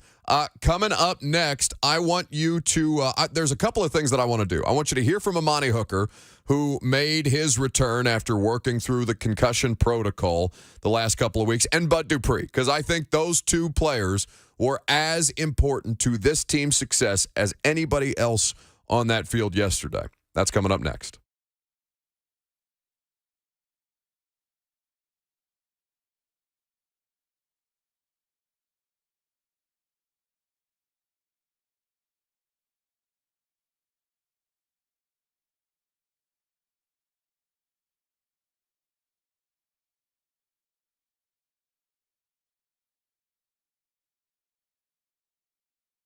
All the time.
Welcome back here on 104.5 The Zone. Buck Reising here with you. Boys making it happen behind the glass today, Robert Walsh and Lucas Panzica. So Lucas, right as we were coming back, gave me a couple updates on the schedule, the SEC schedule, for 2 games regarding the Tennessee Volunteers. It will be Herbstreit and Fowler on the call for the Tennessee and Kentucky game coming up this Saturday. Oh, what? Well, you can say it? You can say Kentucky? Oh, damn it. I broke my own rule. Yeah. I can't tell you how much I love Robert's off-mic laugh. It just haunting in the background, just a chuckle. Makes me laugh. Okay, let me try this again. Lucas has informed me that Kirk Herbstreit and Chris Fowler will be on the call for Tennessee hosting Kentucky this Saturday at Neyland Stadium. All right, now everybody's happy. We're going to remember the rule for the rest of the week. Honestly, I'll start paying $1 to Home Street Home again every time that I say Kentucky instead of Kentucky, so at least we can raise money for a good cause around here on that. Yeah, that'll be $1 to Home Street Home. By the way, we probably should have Steven on here soon, given that the weather's starting to get colder. I know a lot of people in the unhoused community could use help all year round, but certainly we want to be mindful of that as the seasons start to change. And also, though, Lucas made mention of a scheduling update for the CBS for the Georgia-Tennessee game, which will be the CBS 2:30 Central Time kickoff, and they are relegating LSU and Alabama to ESPN Saturday night? Yeah, the night game, which is basically what Tennessee has this weekend. So the 6 Central kickoff on ESPN will be LSU, Bama next weekend, and then Tennessee, Georgia on CBS. Okay. No surprise there. So a couple more primetime games for a team that certainly deserves it and has the ability to capitalize for a couple of weeks. That Georgia game's going to be fun. The Georgia game's going to be a lot of fun. If Tennessee takes care of business on Saturday, top 3 matchup. All right. I will not look past Kentucky. I will not. 615-737-1045. I want you to hear from Amani Hooker, who I talked to in the locker room last night after his return. He was fantastic. He allowed them to do so many more things defensively, allowed Roger McCreary to move back outside, allowed Christian Fulton to continue to play at a high level. I thought he was exceptional on Michael Pittman yesterday. And when you left Andrew Adams out there as the starting safety alongside Kevin Byard and played Amani as the nickel, so many different things started to change. This was the Titans' safety last night. So good. Definitely grateful to come out with the win. It was a tough one. Just happy that our defense showed up, offense showed up, and could end up sealing the game. It's not just one guy showing up on a regular basis. It's a collective effort, whether it's Andrew, the way that he made plays today, or you coming in clutch. Like, what can you say about the group effort? You know, guys just want to play ball. Guys just understand how hard it is to win this league, and it's going to take all of us, and whoever it is that's going to go out there and maybe making the plays. As long as there's somebody, we're going to be good. I mean, is this the way that you guys have to win games, just no matter what it comes down to? Like, this is just the approach that it's going to be? Definitely. We know that, NFL, almost every game comes down to one score. So we know that it's going to be tight at the end of the game. We just got to make sure that we are on top of our P's and Q's. I know you get taught that, when the ball's on the ground, jump on it. But, the fact that you were able to hustle and get on the ball, even though they called it incomplete, I mean, it benefited you guys. Is that something they kind of, drill into you guys from day one? Yeah. I mean, even when you're Little League, whenever the ball's on the ground, if you're on defense, you're taught to go pick it up and either run with it or just secure it. And, at the end of the game, that's just something that we want to do is finish with the ball in our hands. You kind of mentioned it. So that's Titan safety Amani Hooker chatting with me and John Burton at News Channel 5 in the locker room after the game. I thought that he and Bud Dupree made such a consequential impact for that defense. Both of the interceptions, Bud was getting pressure. Bud was in their backfield the entire day. Poor Dennis Kelly, for as much as I know Titans fans wish he was still here, he was getting worked by Bud regularly throughout the course of that, and it allowed them to do so much more, whether Weaver, Autry, Simmons, who was dealing with a bit of an ankle situation, played through it anyway. You'll hear from Jeff. Well, actually, we played the Jeff clip earlier. Maybe there will be cause to go back from it, but I do have some Bud Dupree audio to play for you guys as well, because I talked to him after the game yesterday afternoon too. 615-737-1045 is how you join the conversation. Dustin is calling us from the state of Nebraska up next. Hello, Dustin. Hey, Buck. Thanks for taking my call. Just a question for you. With Adams looking like he's sufficient enough to play out there in passing situations. Do you think that leaves Amani able to transition into the Dane Cruikshank role of last year where he's going to be guarding tight ends, especially with the Chiefs coming up on Sunday Night Football in 2 weeks? Well, I do think that I think it's a possibility. I wouldn't relegate him specifically to just tight ends, though, Dustin. Although, depending on the matchup, as you mentioned, the Chiefs and Travis Kelce, I'm certain that will factor in. But you know what? We can ask or we can hear from Mike Vrabel about that coming up next because he'll be live at the podium, and we'll carry that for you on the other side.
It is 12 o'clock. Good afternoon from the Superbook.com Sports Desk. I'm Lucas Panzica. 19-10 was the final. The Tennessee Titans found a way to get to their fourth straight win, 4-2 on the season over the Indianapolis Colts. Head coach Mike Vrabel is at the podium at St. Thomas Sports Park to talk about it. We go to that live here in moments on the Buck Reising Show. For all your foundation repair and waterproofing needs, visit USSTN.com. Breaking news at once in your home for the Titans and Vols. This is 104.5 The Zone.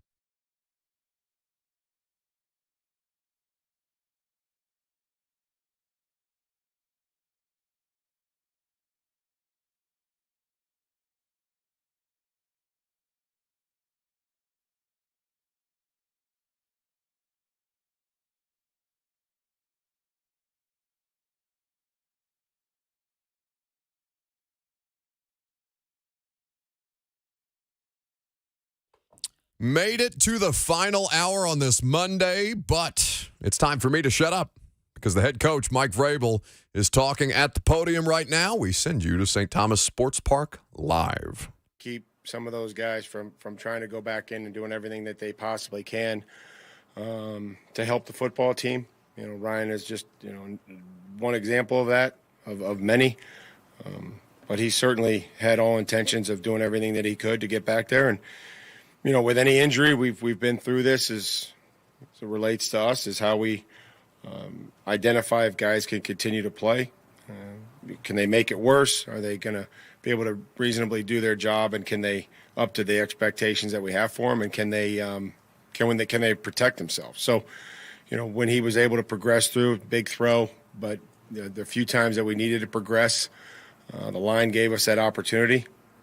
So that was also really good to see. And then, Ryan was able to get the ball down there to hoop late.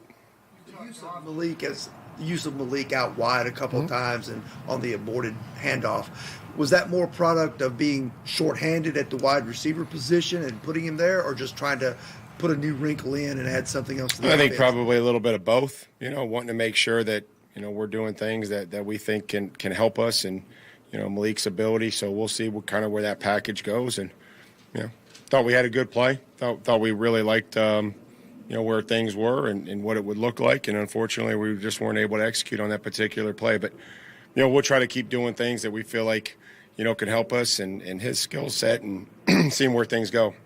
You're talking a lot about how proud you are to coach the guys on this team. When you see a bunch of your stars picking themselves off the turf and getting back into the game and helping you win in the manner you did yesterday, was yesterday on near the top of the list of how proud you've been? Probably, yeah.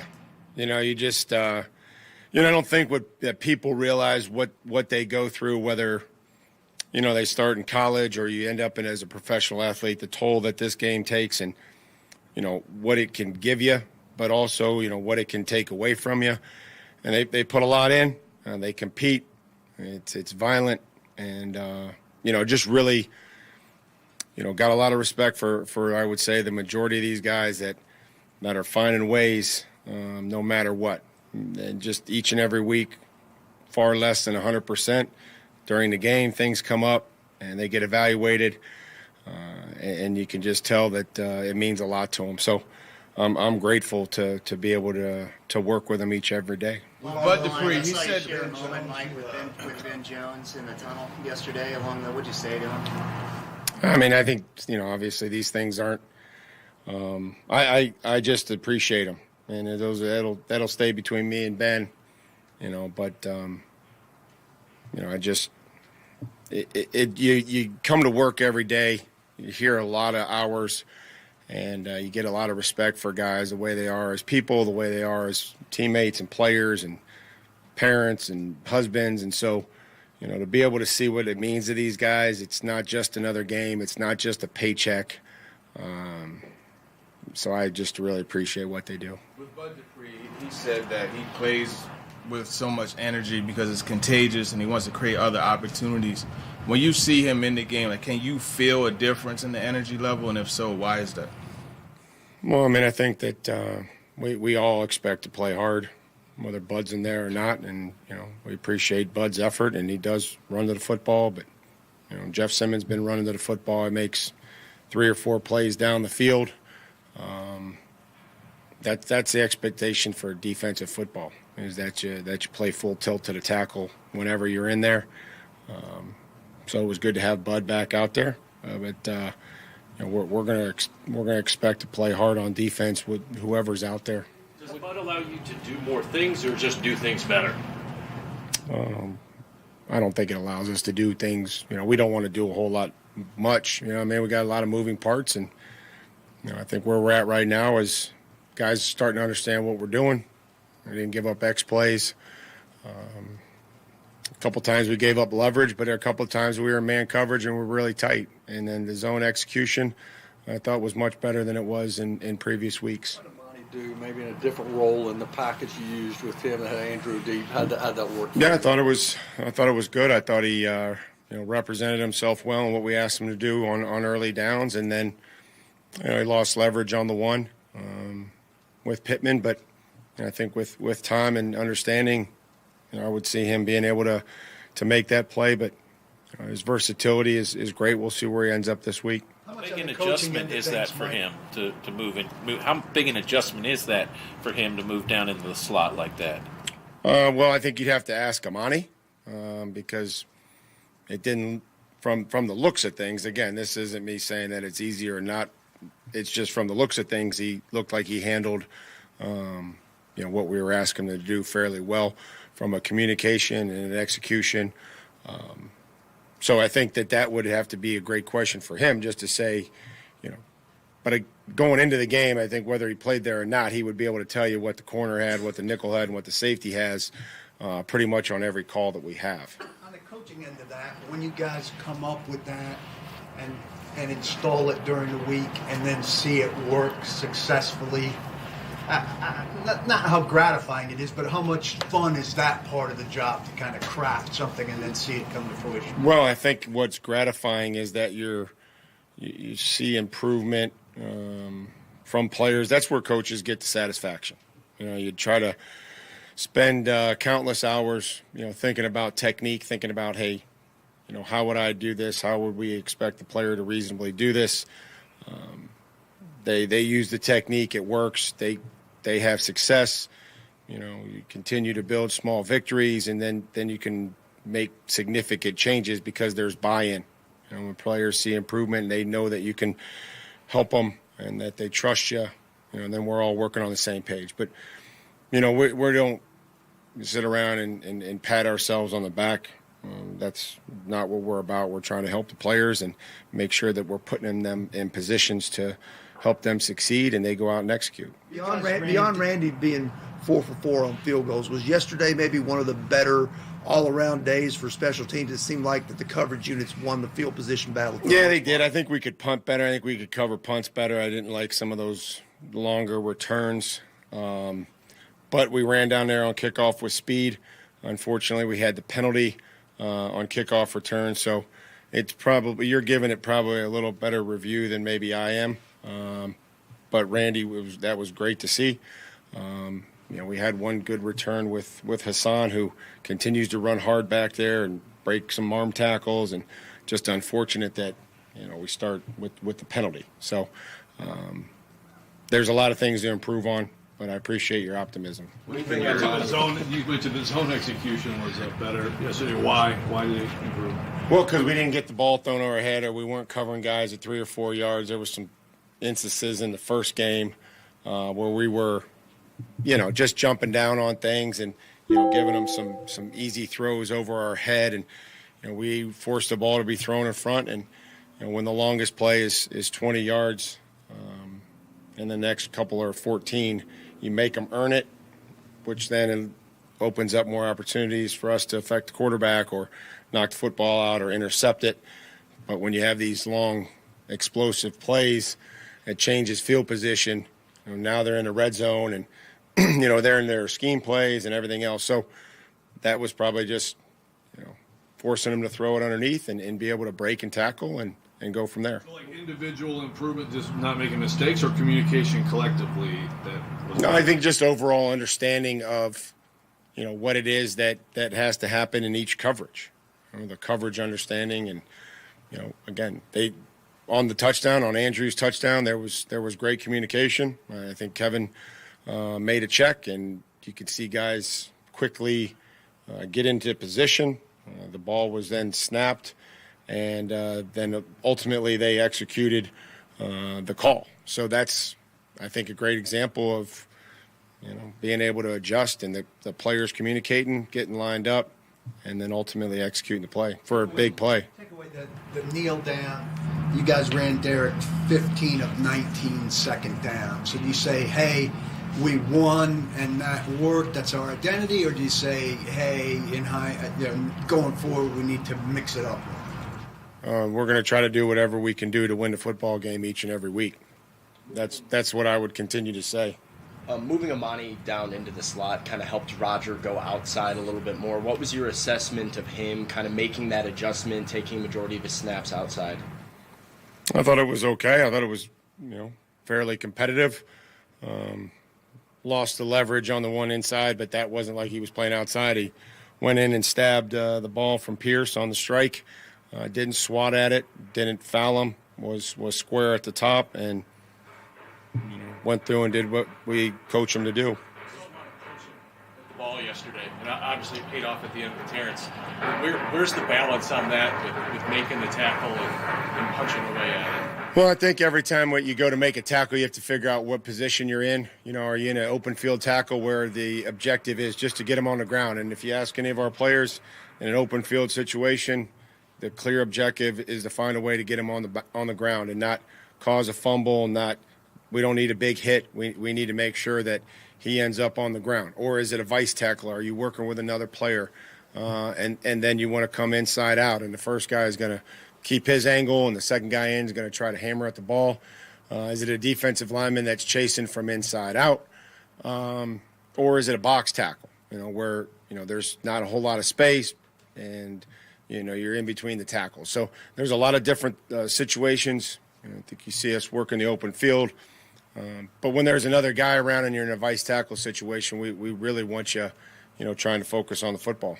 Bud's going to miss and kill somebody at some point. I mean, he's throwing haymakers at the football out there. Well, I know that they're, him and Jeff were running down there chasing the football, and we just have to hope that it continues to maybe it comes out.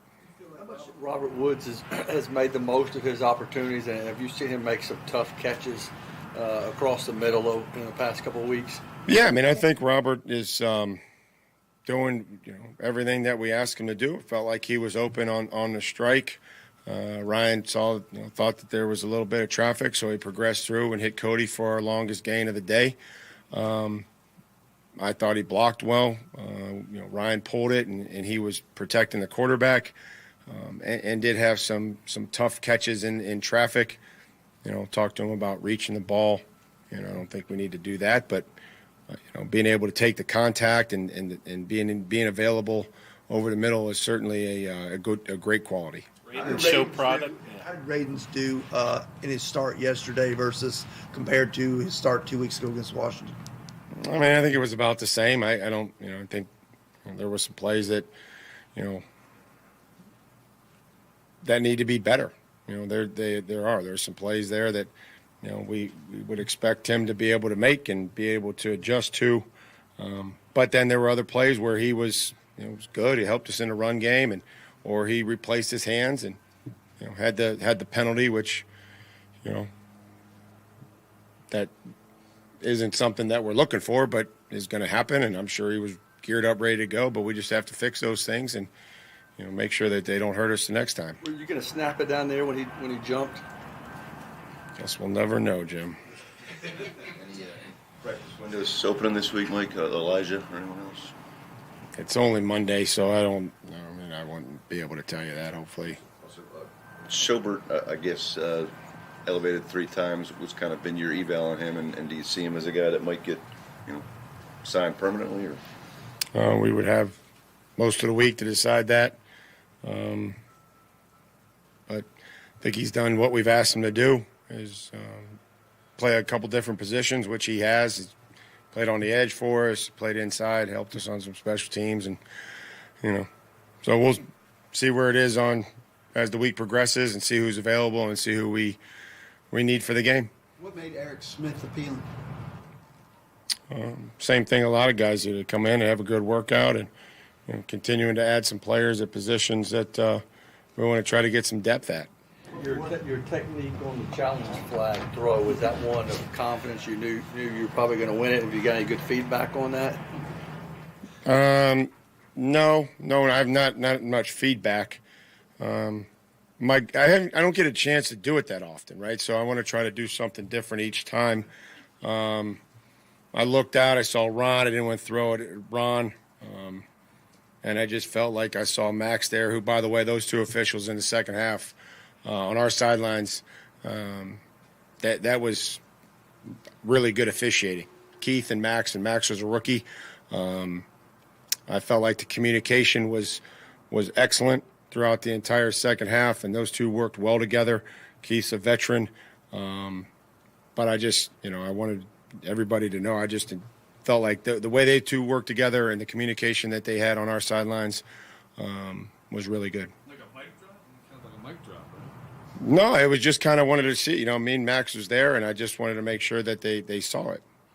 Feel weird to be going to Houston in October rather than the end of the season? No. Hadn't really given that much thought, Teresa. I just look at the next game. It says at Houston, and then figure out what time we're going to leave, where we're going to stay, and kind of go from there. But the date doesn't really mean a whole lot. Weather's going to be 72, no wind, my guess. There you go. Roof will be closed, 72. That's Titans head coach Mike Vrabel. He walks off still talking about the weather. He does that a lot, just trailing off into the distance. Commentary. Sometimes it's a mother bleep you about, how many times John Glennon can ask him whether Zach Cunningham's going to be available. Or about Tom Brady returning to the Patriots. That was the best one. We haven't had a freak. Well, I guess it's not even halfway through the season. We haven't had like a pissy Mike moment. No. Really yet. Which is always it's never fun to be on the receiving end of, but it's always laugh out loud funny when it happens. I mean, the Salt Bay challenge flag is about as close a moment as we've had so far this season, I would say.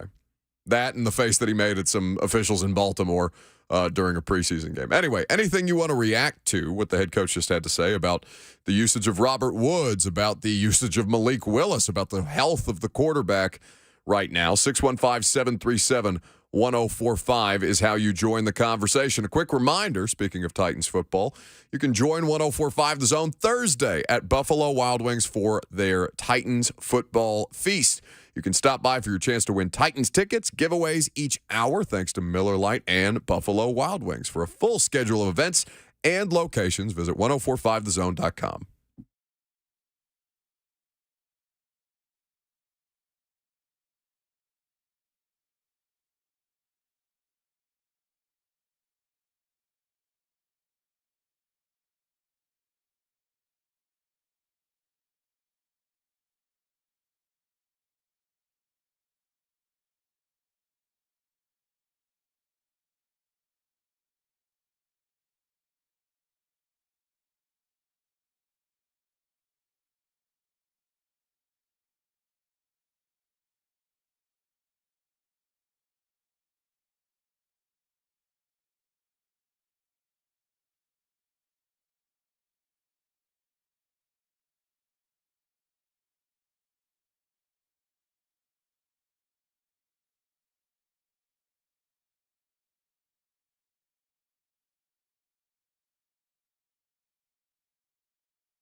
The Buck Reising Show is powered by Spring Hill Heating and Cooling. Visit springhillac.com.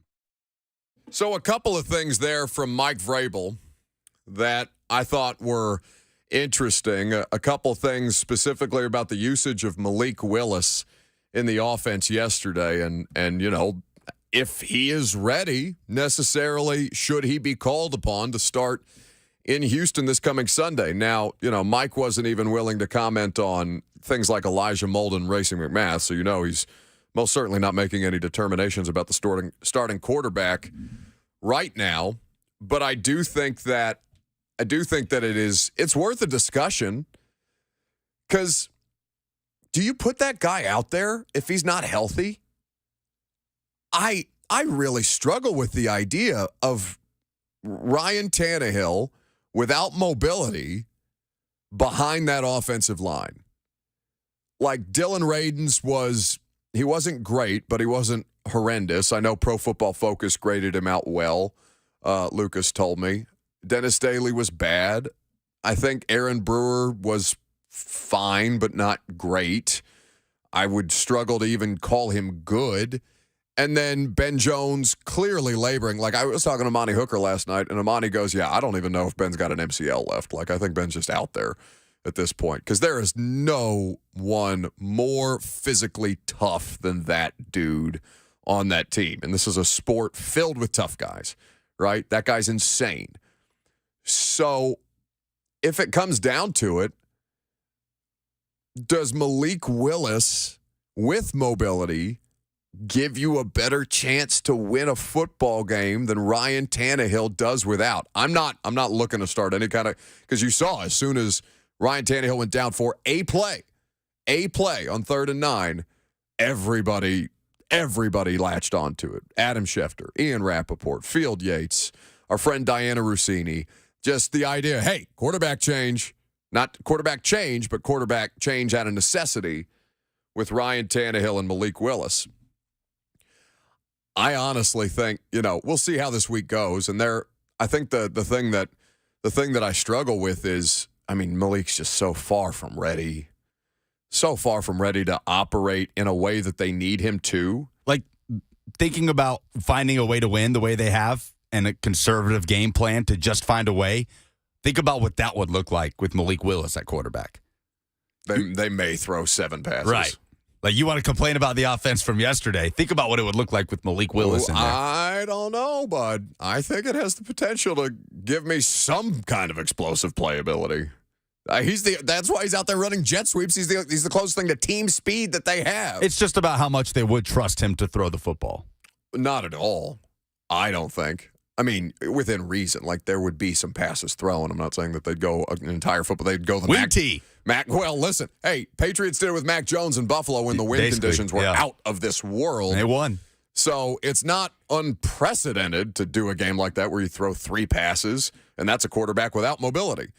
Man, I just think there's so many different ways that can go wrong in a divisional game where your margin for error is so thin already. Like, even one turn, I was surprised they survived the turnover yesterday, in all honesty, because that's been the whole thing. If they turn the ball over, it comes in droves. It's not 1 interception, it's 3. It's not 1 fumble, it's, you know, I don't think they've had like a 4 fumble game, but they have turned the ball over in spurts when they do. And in these 4 straight wins, they have done well. In fact, was yesterday the first turnover that they've had in one of these wins? I don't know the answer to that question. I would have to go back. I think it might be, because Tannehill has had a couple of passes close to intercepted, but I don't think he's thrown an interception. I guess they haven't muffed a punt since the first 2 weeks, right? Buffalo was the last Kyle Phillips return opportunity that he botched. I don't think Tannehill had a turnover against the Raiders. I can't recall a turnover in the first game for the Titans against Indianapolis. I know they got 3. I cannot think of a turnover. The only turnover in the game against the Commanders was David Long. So Raiders is the one that I'm not remembering clearly. He might have had an interception against the Raiders that I'm forgetting about. But we'll look up the information for you on that anyway. Point being, he did have a pick. He threw a pick against the Raiders. Okay, so they've had two turnovers in 4 wins, and they've survived them because the defense has done well to turn the opponent over. Here's the question I'd like to ask you, and Monday it's premature, obviously, but this is the starting discussion point, given that the starting quarterback, your best option to win football games, hobbled to the podium yesterday in a walking boot. All right? Have we seen Tannehill in a walk? I feel like we've seen him on and off the podium in a boot before. I might be wrong. Not in a boot. As I mentioned at the start of the show at Indianapolis last year, he got hit so many times, and he had to miss a couple of snaps with a neck injury. I'm telling you, when he had to, it's 3 steps. It's 3 steps for him to get onto the stage where the podium in Indy that's right. is, and he had to physically brace himself on either side. That's what it was to get. It looked deeply uncomfortable. Like I thought that was going to be a longer term injury, and to his credit, he didn't miss a game. And it's been the anti-Tannehill experience down here the last couple of years. 49 straight starts for him, 49 consecutive starts for him as a Titan, breaks Steve McNair's franchise record. The sustainability of Tannehill in Miami was a big reason as to why he now plays for Tennessee. So do you do the thing that is most difficult and most uncomfortable to do? Do you give Malik Willis or even Logan Woodside a start because you can't trust that offensive line, you can't trust that protection to keep Tannehill healthy, and you need him down the stretch?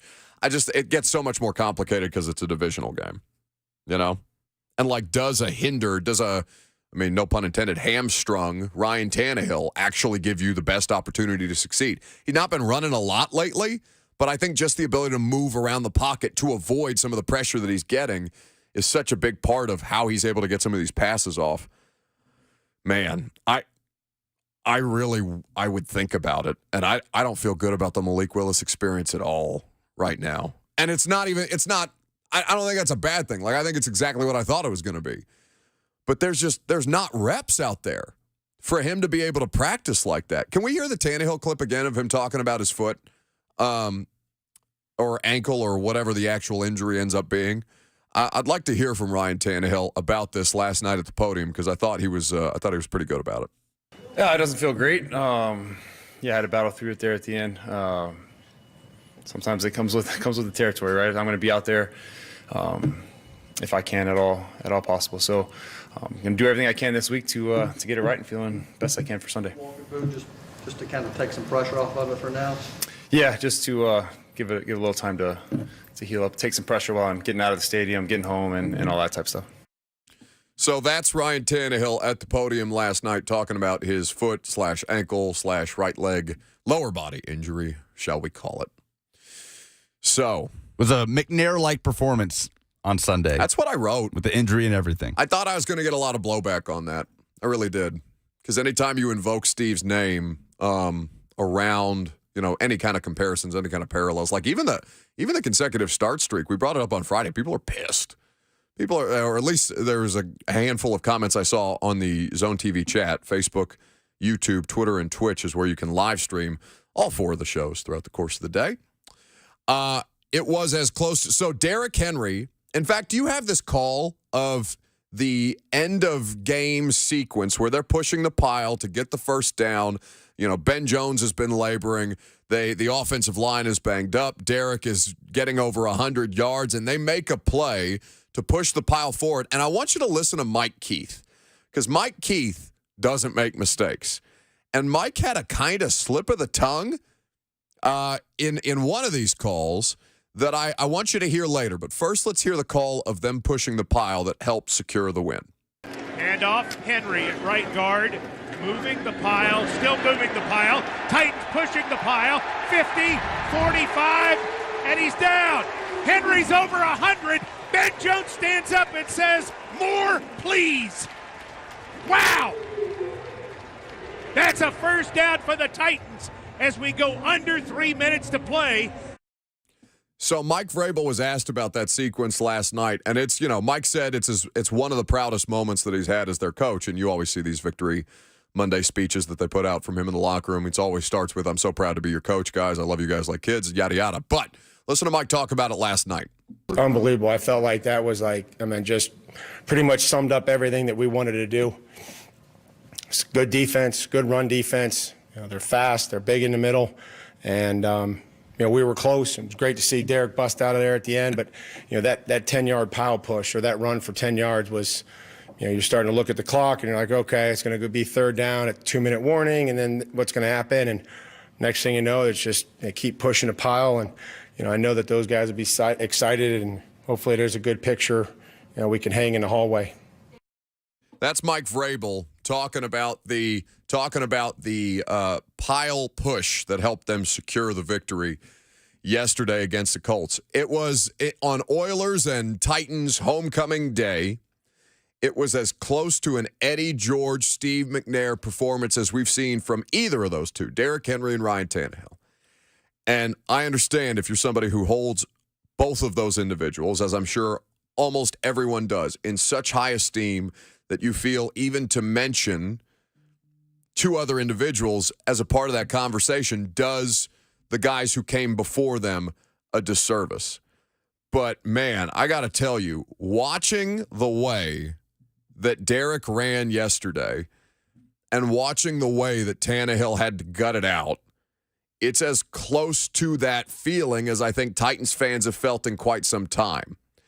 There's it's almost a throwback quality to it, not just because, it may have set football back a couple of years in the way that it went, but, I think even for the Titans radio crew, it might have felt like a 2002, 2001 AFC Central game. Yeah, I mean, the guys in the booth were remarking that throughout the fourth quarter, that it felt right out of an AFC Central game from 20 years ago, and that was evidenced by this. Give. Henry coming up the middle. 40, 35, 30.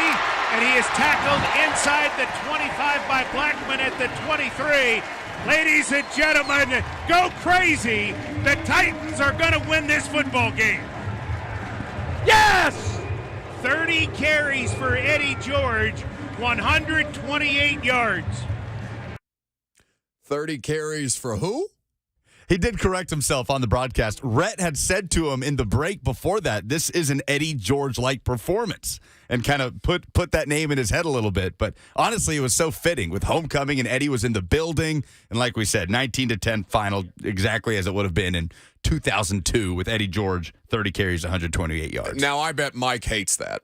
I bet Mike hates that he made a mistake like that. But I think that's so cool that he had that kind. If Mike Keith does not make mistakes. He is close to a perfect broadcaster as could be found in any segment of sport, any segment of broadcasting. Mike Keith is unbelievably good at what he does. But for him to make that kind of a slip of the tongue or Freudian slip, whatever you want to call it, in a moment like that, watching Tannehill and Henry play the way that they did yesterday and route to a divisional win, I do think that I just think it's such a tribute to what those guys did yesterday. And I understand there's different reasons for it besides, being reminiscent of Eddie and McNair. But man, when Lucas told me that's the first time I've heard that clip. All that makes me feel is there's a lot of sentiment associated with that, especially in a moment like yesterday. And for those two guys to do the things that they did, Derek still having the opportunity to surpass Eddie George's franchise touchdown record, still on the table. No touchdowns yesterday for anybody on the offense, much less Derrick Henry. But we will see how they continue to rectify that situation throughout the course of this week before they head to Houston. Last call for phone calls, 615-737-1045. We'll do some polls momentarily. A reminder, tomorrow is Tennessee Ticket Tuesday, presented by Famous Dave's Barbecue. You can listen all day tomorrow for your chance to win tickets to see the number 3 Tennessee Volunteers host Kentucky at Neyland Stadium, thanks to Famous Dave's Barbecue. The best barbecue for your buck, only at Famous Dave. For more information, visit 1045thezone.com/contest.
Want to make sure that I'm reading this the right way. Welcome back. Wrapping it up today's show. Robbie Boren of Titans PR was listening to that bit that we did about Mike Keith's Freudian slip calling Derrick Henry Eddie George yesterday. Now, I don't know if it's just not, it doesn't look correct on the email, but it's a similar game and former divisional opponent when Tennessee was in the AFC Central against the Baltimore Ravens. It's a win over the Ravens at Baltimore, 12-8. In 1998, it was on October 11th, if I'm reading this correctly. Eddie had 30 attempts, 121 yards, 4.03 yards per attempt, and he had 2 catches for 9 yards and 1 fumble in this game.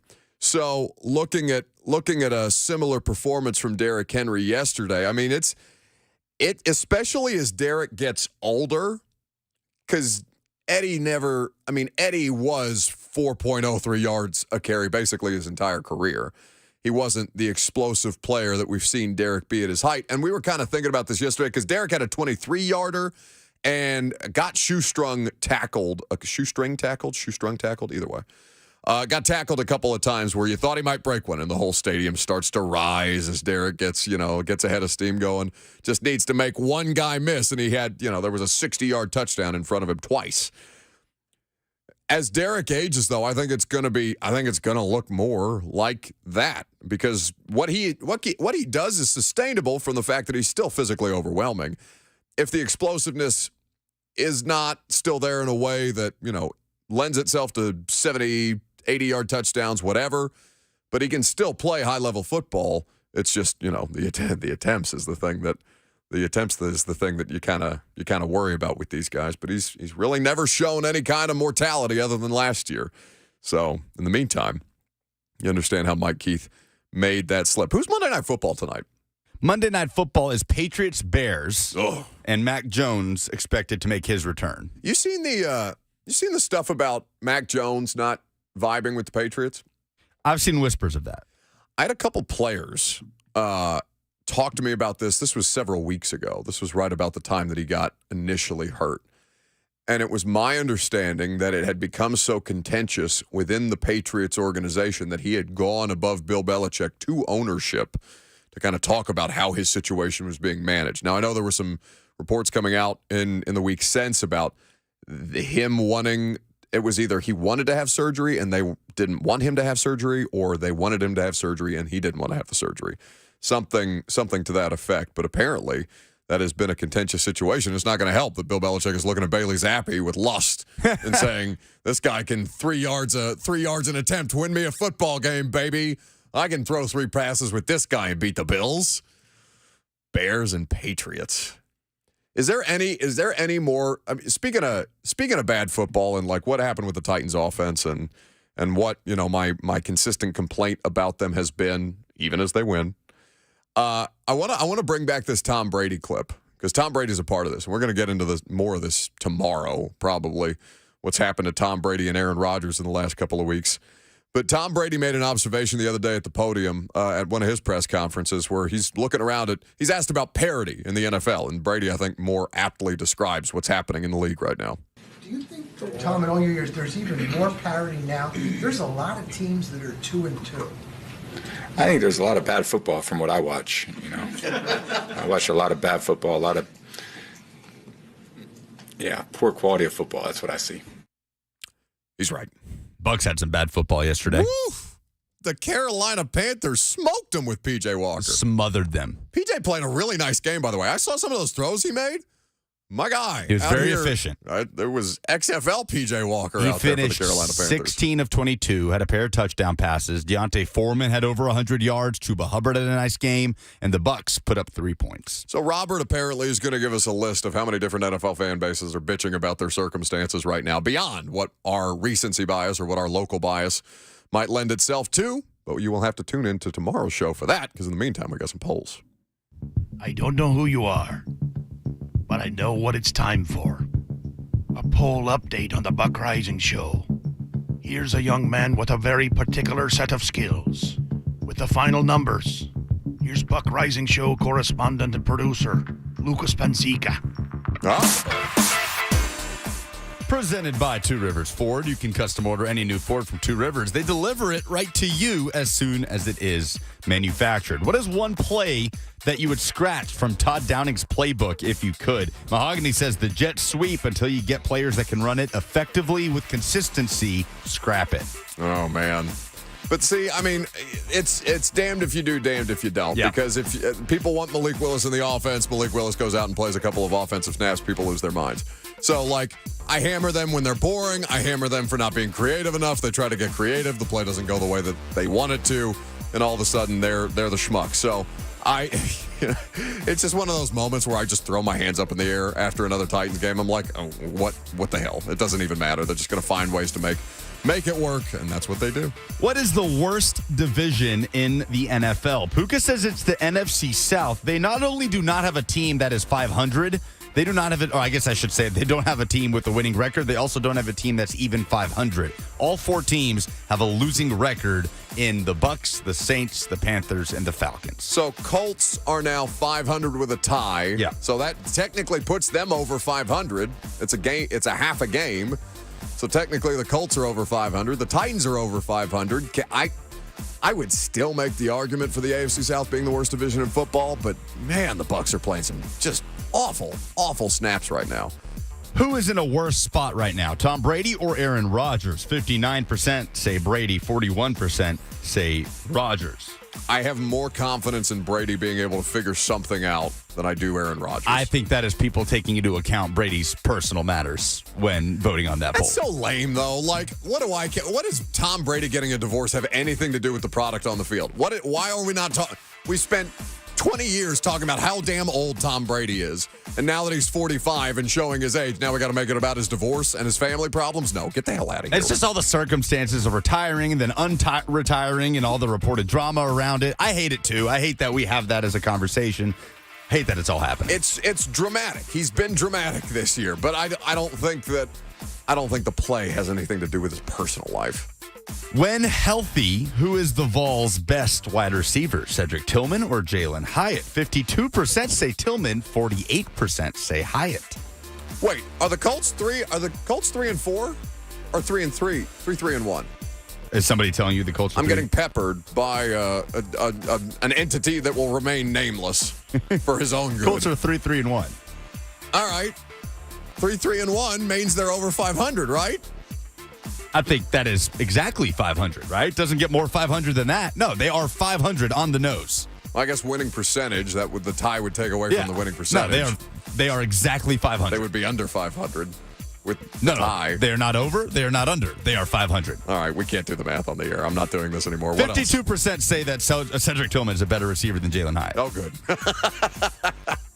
By the way, icy post-game exchange between Jason Simpson of UT Martin and Josh Heupel on Saturday. I don't know if that's more because you're running double reverse fullback passes for big play touchdowns when you're up 40+, or if it's because of the way the Ty Simpson recruitment went down. Son of Jason Simpson, 5-star quarterback now at Alabama. I want it to be because of Ty Simpson, because that's funny.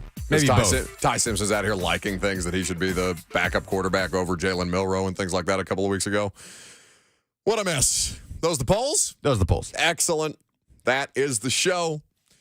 For Robert Walsh, for Lucas Panziga, we appreciate you guys spending your time with us here today. If you missed any of it, check out the podcast in the podcast feed. The Buck Reising Show is where you find it. We'll have a lot more fun tomorrow. We will look around the NFL, get into some of the Vols and Kentucky. I'll only pay $1, although I should probably give more to Home Street Home anyway, because it is Kentucky, not Kentucky, for this week moving forward. We appreciate your guys' time as always. Talk to you tonight on Prime Time. If not, radio show starts at 10 a.m.